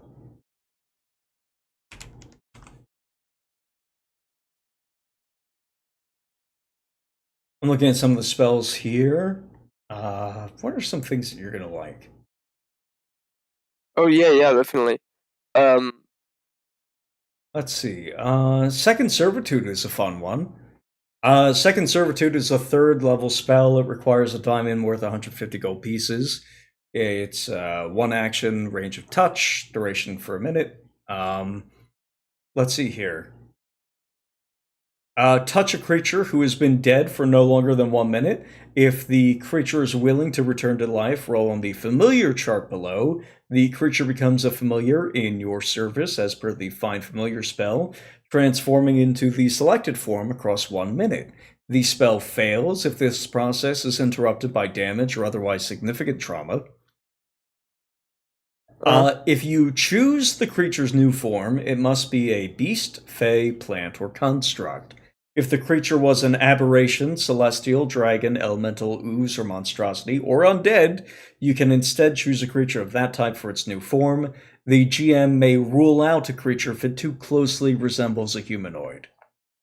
So you roll on a D100 chart, or I guess you roll percentile dice. 1 through 20 is a result. 1 through 20 is a CR0 creature of your choice. 21 through 35 is an imp. 36 through 50 is a quasit. 51 through 65 is a sprite. 66 through 80 is a pseudo dragon. 81 through 90 is a CR1 or lower creature of your choice. 91 through 99 is a CR2 or lower creature of your choice, and 100 is a CR3 or lower creature of your choice. And if you create a new familiar with the spell, the previous can leave your service or choose to pass through the afterlife. what level is it again? It's a third level spell. So those spells I have to choose when I'm making my character, or you gonna give them to me with the starting equipment and stuff? I might give you some starting spells. Okay. I think what we'll probably do is we'll roll that into your starting assets, because everybody starts out with magic items, for instance. And or they have the option of starting with magic items, or for instance, starting with a assets. People generally choose magic items up to very rare, or combination, like some kind of combined rarity. Yeah. Okay. Sounds good to me.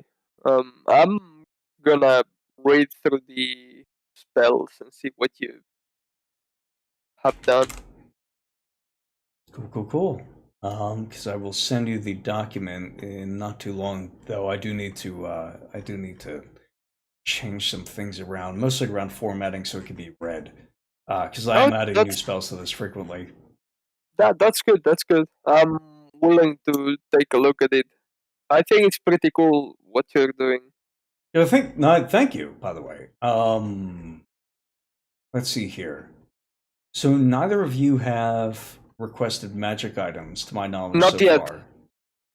I need to figure out the secondary class, the backstory, and spend the gold, and then I'm set.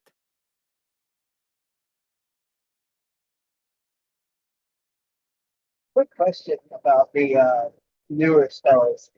Are those gonna be mostly like found in gold treasure, or some might start off? But Oh, so there's a lot of background noise. Could you lean into the mic a little bit more?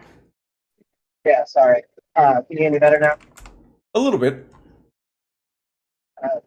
So I was just asking, are the newer spells going to mostly be discovered through like gold treasure? What was that last word? Oh, Treasure. rolled Like treasure, you said. Yeah, I would there's how do I put this? A bunch of them have special requirements where they have to be taught by a certain type of character. Like you have to learn it from a necromancer, or you have to learn it from a transmutation wizard. And so some of them have very specific like kinds of tutors that you need to ask for. A few of them are a little bit more exotic, like river briars, which is like a spike growth, but for the water, has to be learned from a Nixie.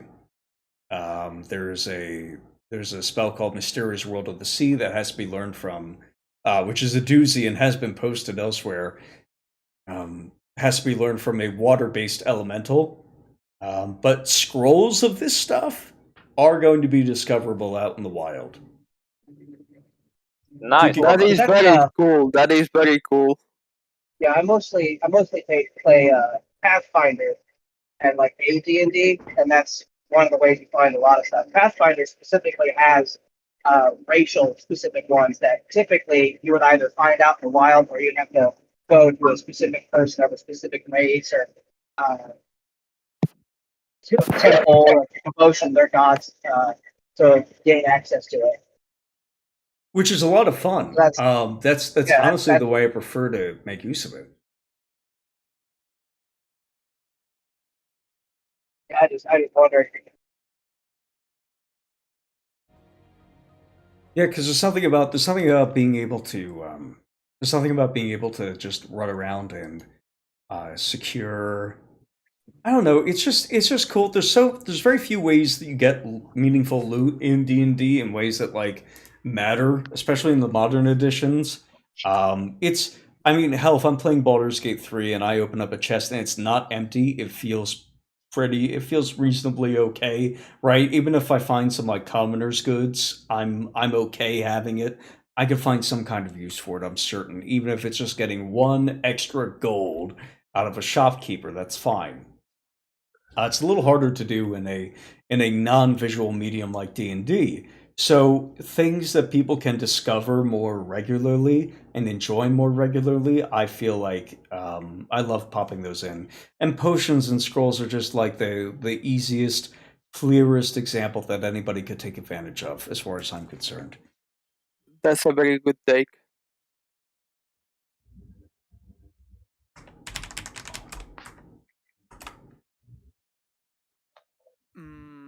I was wondering, do you plan adding any quests related to our secondary classes, such as a prospector finding a mine or something like that? It's hardly out of the question. I'm trying to think if I've done it already, and I feel like I must have, certainly. Players have interacted using their secondary classes more heavily than their primary classes in a few examples. Uh-huh. I make a pretty big good faith effort to ensure that people are enjoying their enjoying their characters, and frankly, given all the non-combat aspects and all the non-combat elements given all the non-combat elements of this particular of the secondary classes, it's sometimes even easier for me. Like, okay, let's take Herbalist for an example. Go recover some herbs, go recover some goodies from a specific location and turn them into a poultice. That we need something unique to heal this king who is currently undergoing something nasty. Or one of the players, maybe they want to make like a psychedelic so that they can access a dreaming realm or cross over into the Feywild. No, I'm serious. If they want to be able to like interact with a ghost that's nearby and kind of Yeah. If they want to invoke a possession in somebody, that would be fascinating. And that's stuff that I generally try to support, and I try to incentivize using the design. Okay. That's actually really cool. Like I wasn't laughing like it was a bad thing. I'm laughing because it's pretty cool. Okay, so let's slap the king to cure him.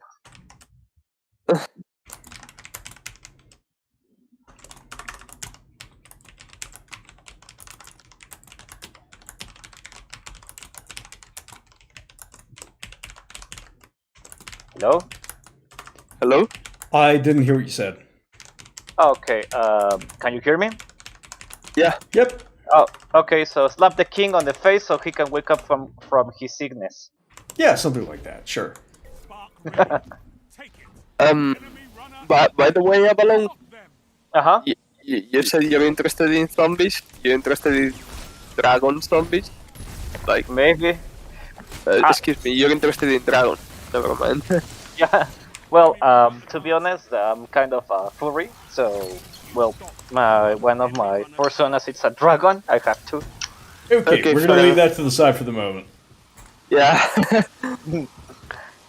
So that's why I'm so into draconic characters, if available, or yeah. I was just wondering because of the Oathbreaker thing. yeah, maybe yeah. As I told you, let's run a little bit as a furry. Yeah. Maybe my character grows fond of your character, and maybe it's just like Wait, you know no. what? I feel like I just said that we're skipping that. I feel like I just said we're not doing that on stream. Okay, Maybe okay, I okay. was breaking up again, but no.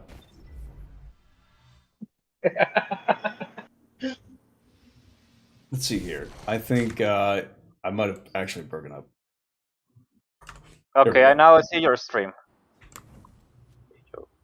I'm still like, just thinking of that one comment. I can't. You can't. Okay. Can we Like go there? I'm just going through my litmus. Like there's certain things that I've made that were like very explicitly like, hey, here's a reprisal of like Spelljammer. Here's my take on Spelljammer for 5th edition, right? And that was very clearly, and I didn't think it was that mid for one thing because I made a, what was it? My books for 5th edition Spelljammer were considerably larger than the 3 tiny pamphlets that the WotC devs released, so I felt like that was okay. And they got to it about 6 years later, so I also felt I didn't feel too bad about that one. I felt pretty secure about that one. You stop the runner. Enemy runner stop. What else would I be thinking of? Couldn't stop you. Pretty cool. Fight together. I did 2 classes, one of which was the first. Oh, sorry, I did 3 classes actually. First one was the Alchemist, which I thought was pretty good, based on how it was developed. I think it was pretty good for my first product, anyways. I would still go back and play that, even though I might go back and make some adjustments to it. It's pretty hard to work within 5th edition's architecture, but I did a decent job. What else? What else would I be considering? Okay, let's do this. Remain. A strong start. The Seer was my take on Psionics. That was I haven't seen anything like it in 5th edition, or anywhere else for that matter, and I feel pretty good about that. I think the closest I've seen anything come to it has been the Pathfinder 2nd edition Kineticist, and that came around quite a number of years later. You know? Right. Yeah. I've actually never understood psionics, honestly. Most people don't, and the 5th edition designers certainly didn't, so that gave me the opportunity and the excuse to develop it on my own. Runner neutralized. Would you mind explaining your idea for it? So my explanation was kind of twofold. There was the mechanical aspect and the narrative aspect. The mechanical aspect was, if you're going to introduce a source of new paracausal effects, especially if it's been around since the beginning, if you're going to introduce a source of paracausal effects, What do you mean by paracausal effect? paracausal, so unnatural, right? Magic is Right. paracausal. Uh-huh. Certain other effects are in the D&D, whatever multiverse, whatever you want to say, are paracausal, right? They're not explainable by science Yeah. or natural processes to the best of anybody's knowledge. Okay. Okay, so it's more like a gray zone. Well, no, it's the opposite of gray zone. Okay. It's just these. Magic. It is outside the zone. There's science and what science can do, and then there's everything outside of that, and that's paracausal. Yeah. Unexplainable. Or just beyond the mundane. Just beyond the mundane, right? Fair enough. Yeah. Yeah. Magic doesn't have like this clear delineation between towards what's science and what's, like, effectively speaking, a miracle. Uh-huh. So, if you're going to introduce a new version of that, it should probably do different. I have this wild idea that if you're going to introduce a new version of paracausal effects, or a paracausal source of power, it should probably do different things than whatever your existing paracausal source is.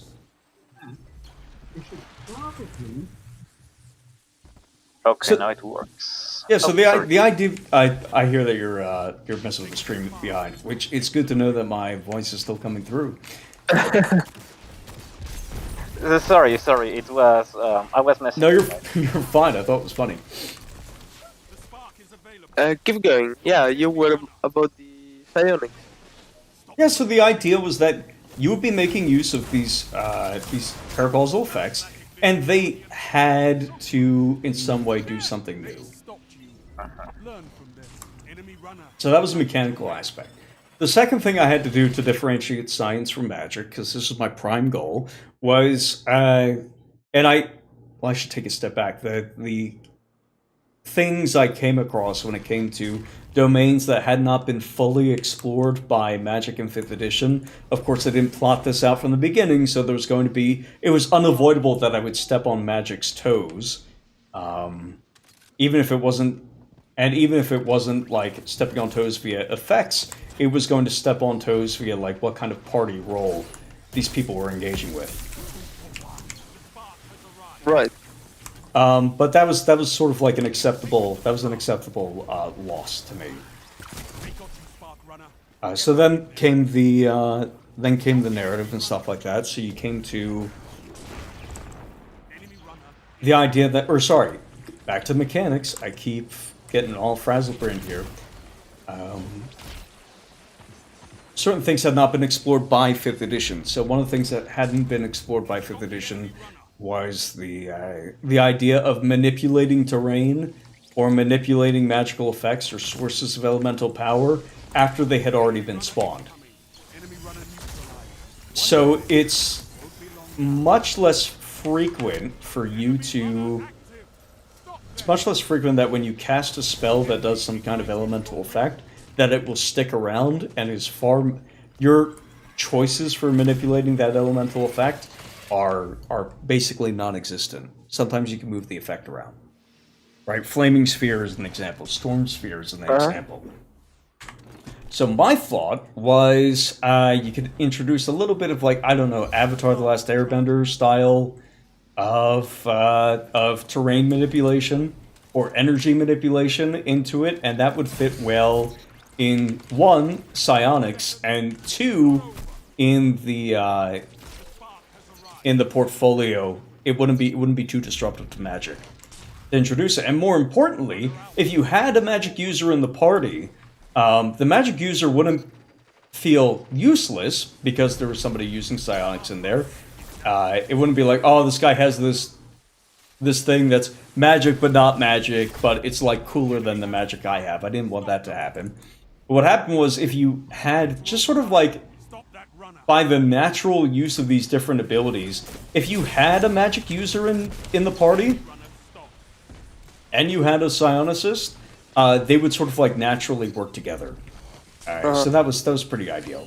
If you have somebody who's using Flame Sphere, and then you have this psionicist who has cool effects dependent on flame, all of a sudden, both of those people feel cool, rather than Yeah. one of them feeling used or And useless. powerful.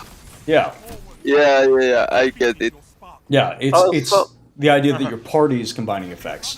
Another example, or another really good example of these effects was time. There's not a lot of time magic in 5th edition, so I figured minor manipulations to time and anything related to it would fit fairly well in the psionic repertoire, but I had to avoid giving people like extra turns and stuff like that. I had to make them a little bit more esoteric. Uh-huh. What were the other two examples? It had its own version of To be angry. enchantment magic, to where, and I differentiated those with, like, enchantment magic is like an override of somebody else's personality, whereas the cognetics, as we called them, were going to operate off of the idea that I probably shouldn't be doing this exactly from memory, but we're going to do this. The idea that cognetics would inspire these very small manipulative adjustments to your character. Like, all right, this person was already going to make an attack, but maybe I can make them attack their ally instead. Just stuff like that. Huh. Things that were like in the moment, right? It wasn't like total rewrites of somebody's personality. It's Yeah. like the idea of intrusive thoughts. Mhm. And then there was a Yeah. final category, which was just called fractures, which was kind of like the everything goes. This is supposed to be psionics actually going wrong in some capacity, but you have a limited control over it. And it was the school that was like a catch-all and probably resembled spells the most.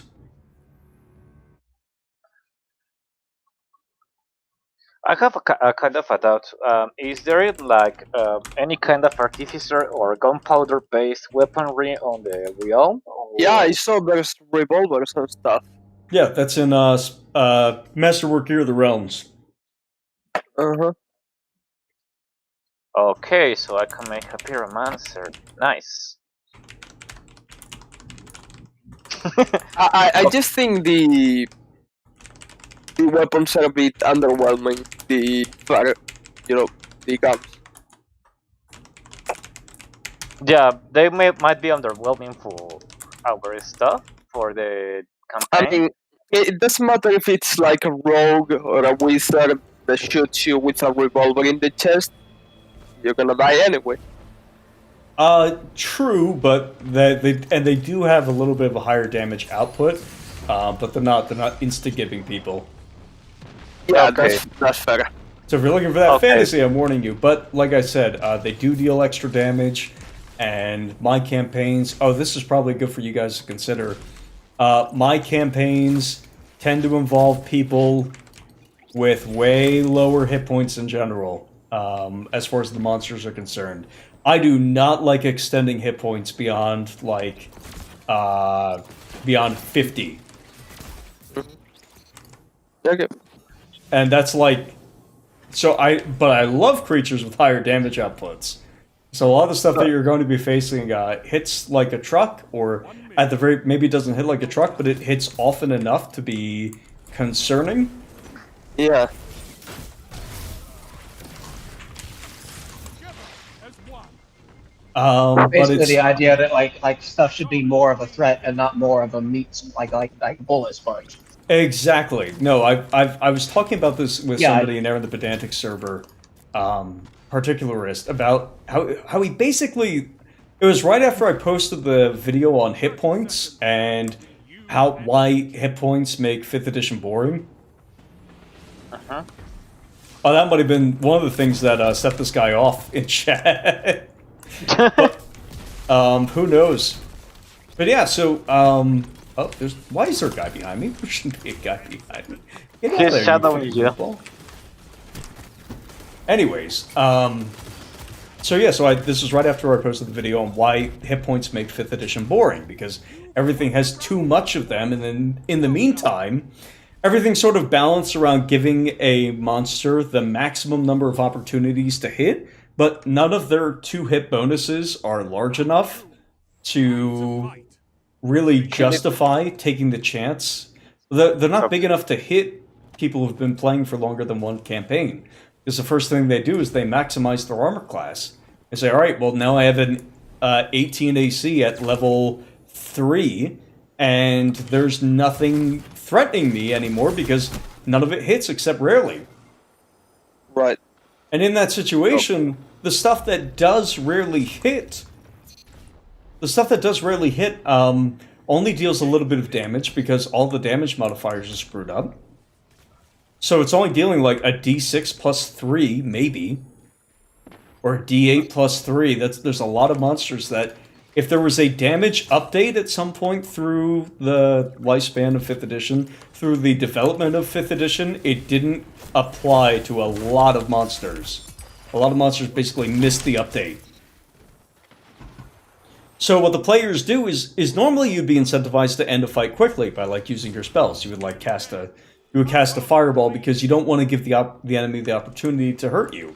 But what ends up happening instead is because they are so unlikely to ever hurt you in any capacity, the players hold out. They only use basic attacks or like cantrips and stuff like that instead of their spells. And get into the situation 30 seconds where they and victory. because they're holding out on all of their resources that they would normally be expending in a high threat scenario like facing 20 enemies, the combat takes like 3 times as long. And it becomes like boring at the end. It's an absolute slog of people just diminishing, chipping like at most 10 hit points off one another, one at a time, including on the player's side, and they just never resolve anything, and that leads me to using fewer monsters, And it's because the players might use their fireball. They might use their fireball, and we might not have to spend the next 3 hours on a single combat and waste our game time in the dumbest way possible. But they also might just choose to waste all of their time. So I have no means of telling which. So a lot of DMs, they just stopped using the monsters. So Chilmus Valley fixed that. I made that change earlier this year. I said, okay, you know what? Actually, Modrons with their 5 hit points, right? And with like 5 Quadrones with like 22 hit points and 4 attacks are the ideal, actually. They're perfect. For some reason, they're still threatening to like the 10th level characters that I'm playing 5th edition with. That I'm running 5th edition for. They are, yeah. I wonder if that's something I stole from other people. I don't think, because I really don't think it is. But we came to the conclusion, my buddy Particularist messaged me, and we came to the conclusion that basically, there should basically never be a low offense, high defense threat to the party. It basically should never exist, except, and like we could imagine, like we could start speculating on what exceptions to that might look like. But it's just, to me, it's just obviously correct, right? There's one of those things where you say it in the middle of like in the middle of the sentence, you start thinking of what exceptions might look like. But it just seemed like really correct and really obviously so. Yeah, in general, like with like random encounters and just regular play, yeah, you don't want that. You don't want to be a slob. You would have to. The only exception would be when you actually sit down to make specific encounters, where like there's something on a timer and they've done a whittle encounter. Yeah, that's what I had in But mind. that'd be like the only thing. Yeah. Yeah, like a puzzle. What I'm thinking of is a puzzle that you have the option of solving through shooting, right? Yeah. Or a trap, right? That's something that could be high, I guess, in the middle of the trap. I guess a boulder rolling towards you is low offense until it reaches you. So if you have like 5 rounds of combat, I guess, and you have 5 rounds until it gets to you, and one of your player's options is to just like try to attack it. I guess that's a way of it being low offense until the encounter ends, in which case either it's destroyed or it squished the players. Toned them up. They become player pancake.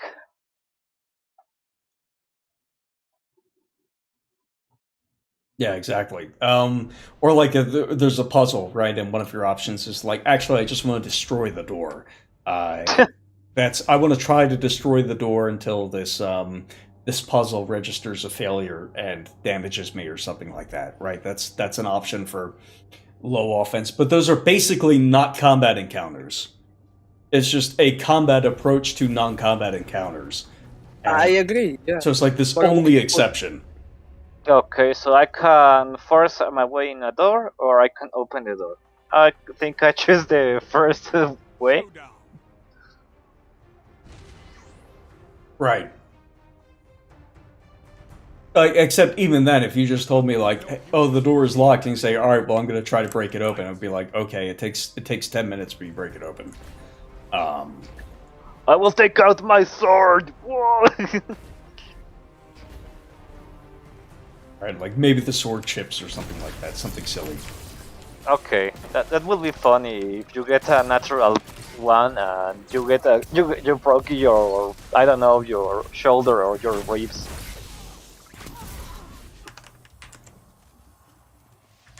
Again, it's just one of those silly things.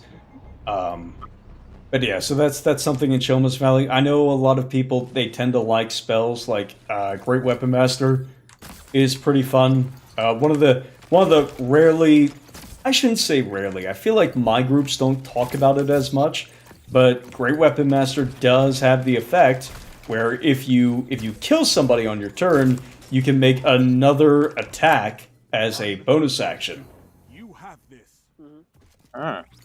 Actually, so- they like great weapon, so maybe it can be useful. Well, that's why I figured is you're a paladin, so like you might actually come across that more often, especially with how often enemies die. Yeah, so that will be interesting because, well, I like since supposedly the paladin is like a walking tank on armor. Why not instead of using a shield, a great weapon like a great sword? You and Victor It will be like a high damage, high defense character. numbers don't lie. That's how most people play them. It's how most people build them. It's one of the easiest ways to build them, certainly. Also with a little bit of healing magic, so self-repairing tank. So yeah. Mm-hmm. I wanted to ask you, what's your policy on killing players and also leveling up? I kill players whenever I force them to leave the campaign. I don't want them stealing anything from me, and I don't want them bad-mouthing me anywhere else. So I tend to murder them. Only in those circumstances. So if you give me, as long as you don't give me any indication that you're going to leave me, You gained the lead. then I can, you'll be allowed to live. As far as player versus player activities, those are. Oh, I guess I'm going to clarify this anyways because I think it might actually be useful to do so. As far as player versus player activities, obviously falls under the antisocial character ban. Yes. Um, Show them the true meaning of Unless You are talking about killing actual players, right? Not just player characters. Of course. Well, no, I will kill actual players. I will not allow the killing of player characters by other player characters. Except in that one instance that we were talking about earlier, where it was a very special circumstance. And so far as killing, as far as me killing player characters, like, is player character death a thing in the game? Yes. There are high-level clerics in the game that rank among the player characters, and the player characters are fairly wealthy, as a general rule. bring it home. Okay. So resurrection is probably the most likely outcome of any player character death. There's plenty of diamonds and stuff like that around there. they ate a poisoned potato, so now they are dead. Yeah, something like that. Combat is one of the most likely ways that you're going to get taken out in that fashion. Their leg. Now lean on them. There could be other things like maybe a curse or a disease or some kind of environmental effect. But chances are, if you do get taken out of... If the character gets taken out of the campaign for a hot minute, it is more likely than not going to be by... just by virtue of, like, traveling somewhere, right?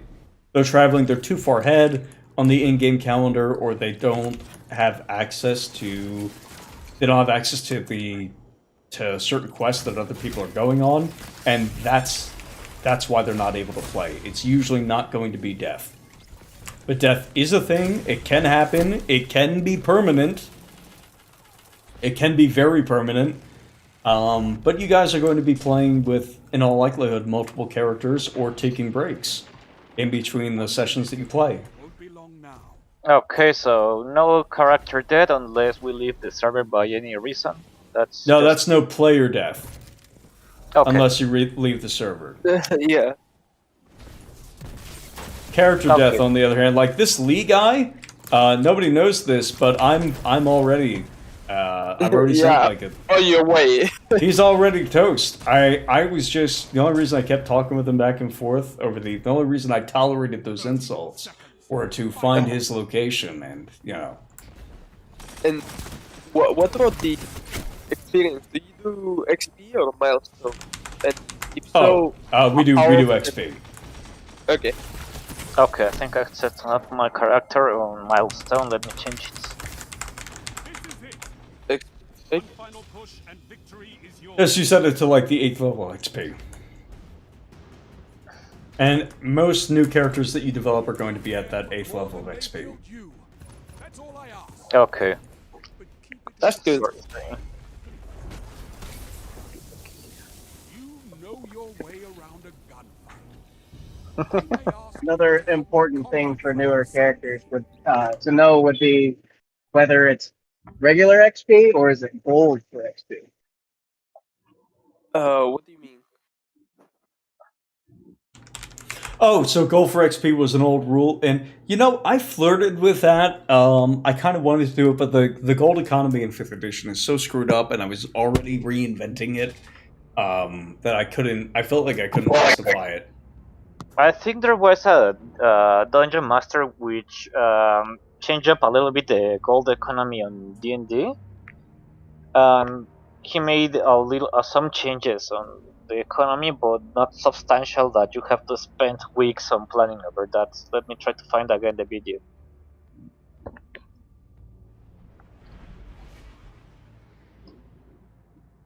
Okay, you're speaking on stream. I don't hear on Discord.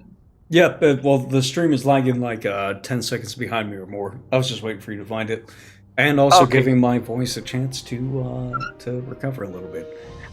I love that voice. It's so. Everybody loves it. I really So- like it, to be honest. Thank you. No, it does a lot of things. Oh, shoot. Maybe that's what this guy was upset about. That has happened before. capture the spark. People see, women are always nice about the voice. Men are usually nice about the voice. Men love giving each other compliments. They're great about it. Spark charging. And women are usually pretty great about giving me compliments. But some guys, I don't know if it's like a jealousy thing, but they get really pissed off about it. Well, welcome to Knowing Me. I don't care too much about. It's the internet. People- Some people come in and like, oh, your voice is shaking. Your voice is. I could hear you, you little man. I could hear your voice shaking. Like, whoa, They that's a have little aggro, my friend. What's going on there? Let's call it. They have a small penis. I just forgot the complex. What's up? They have a small penis complex. Okay. Well, we can't say that on stream, or maybe we can Oh. actually. We're probably beyond 2 hours. But no, Well- I get what you mean. They have an inferiority complex. Inferiority complex. Yeah, there we go. Yeah, it's just I used to play. Well, I used to play paintball. I have my own team. Anytime that you come to Mexico, you can speak to me, and I can arrange to meet up my whole team. Not all of them speak English. I think I'm the only English speaker over my team, but okay. That's Whatever. okay. I'm sure we'll understand each other. Yeah, at the end I will have to be the translator. Actually, that's one of the careers I'm thinking Oh, they're about. not allowed, remember? Runner approaching the rift. Yo, by the way, Team has ignited the enemy rift. What's up? I'm guessing your policy on making up new spells is pretty open, right? Like, Oh, sorry. Of making my what? new spells. Like, Oh, sorry. homebrew. No. Don't move closer to the mic. That's not going to help. New spells. homebrew New spells. Yeah. Okay. So, say, I object to the I'm- phrase homebrew. I think I'm far more sophisticated than that. All right, go on. yeah, excuse me. So, what I mean is, if Spark is available. I don't have anything in mind right now, but say it reaches a point where I want to do this specific thing, and maybe, for example, I want to summon a zombie dragon, but there's no spell for that, right? I can do that. Oh, absolutely. Yeah, if you wanted to spend time researching a new spell, absolutely. Okay, yeah, that was the question. Thank you. Yeah, Okay, I take a lot of stuff from first edition. Oh shoot, maybe that's what he was talking. Okay, the first time I talked with this guy when I was pitching him the deal about the West Marches, I was telling him about grand campaigns. I was saying, look, this is how we coordinate multiple referees and multiple player groups separately. Uh-huh. Okay, you're breaking again, or is it me? Nope, I'm not breaking up or saying anything. Okay. Now I'm paranoid. I wouldn't be surprised if it might be something to do with that. There's been a lot of people who have really, really just violent reactions to talking about AD&D. Which is wild, but like they do it. So I was pitching him. I told him about 1-to-1 time, and he was really skeptical, and almost seemed offended when I was talking about Appendix N. I was like, "Yeah, there's all this really cool stuff in the history of D&D, the literary history of D&D." I referenced the book by Jeffrey Johnson, and like all the cool stuff that you could learn about. Like, okay, like Nine Princes in Amber, just. To my mind, really just absolutely blows Lord of the Rings out of the water. I can't help but nothing has made me feel the way that the Chronicles of Amber series made me feel. It's not like I was a stranger to epic fantasy. I had read the Malazan series before then, so I was able to compare. I felt.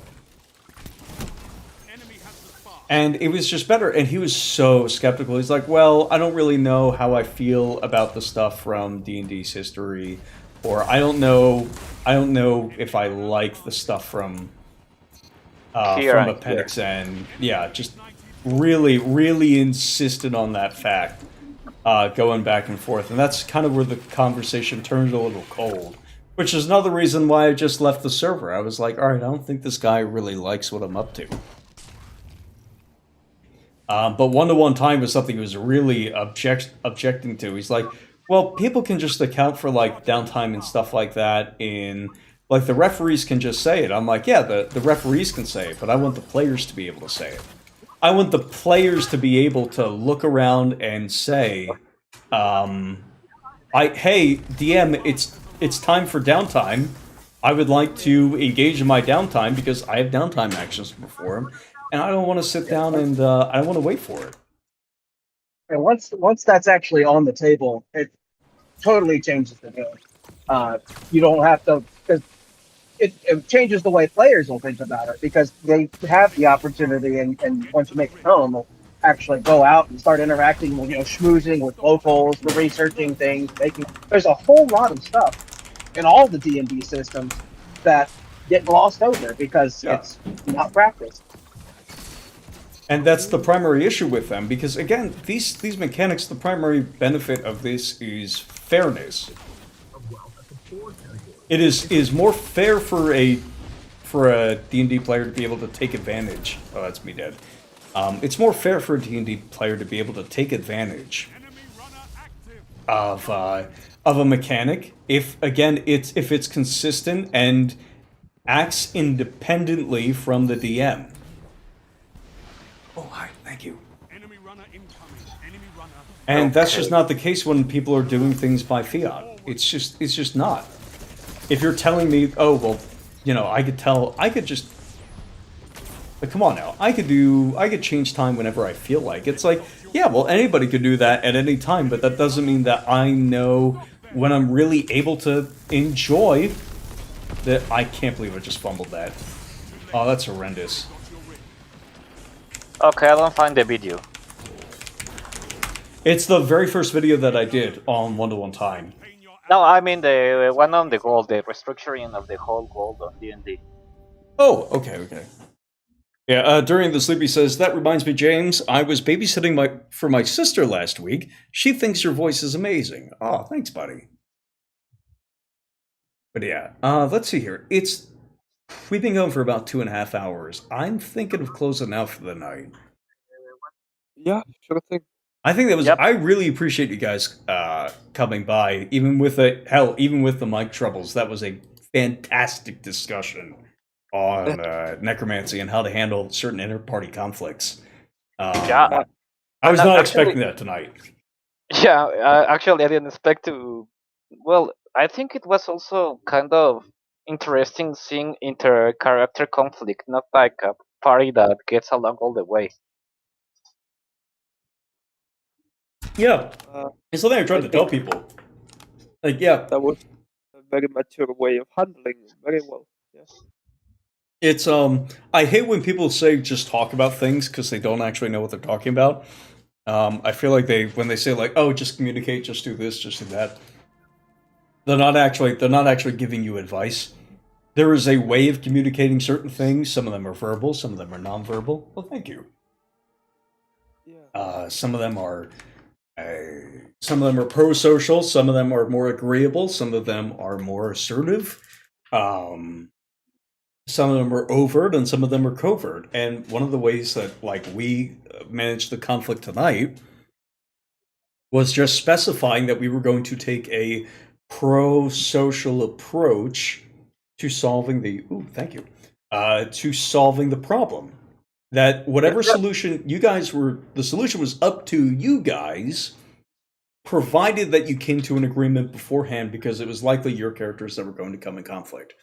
And it was likely your characters who were going to have an issue with one another. So as long as you two agreed upon a solution beforehand, and understood what the bounding boxes of the overall campaign were, you could really choose anything within that bounding box. And I'm trusting you guys that you will follow through with that. But I find that it's really easy to trust people with that kind of responsibility, if they're just willing to have the conversation about it to begin with. Because most people who can't handle that conversation, or who can't handle that responsibility, can't handle the conversation You to just begin gotta. with. Most people that can handle that conversation, and Most people who I changed my sentence midway. I said yeah, yeah, so I said most people who can't handle that responsibility also can't handle that conversation to begin with. oh yeah, yeah. So it makes them easier to filter out. Yep. I actually agree. I'm glad we came to an understanding. So Absolutely. All right, guys. very nice. Well, thanks for popping by the stream. Thanks for hanging out, everybody who watched. I'm probably going to make a VOD, a video on demand, of the Necromancer conversation specifically, to go through the various points. In fact, I might make that my video for this week, because I think that'd be a lot of fun.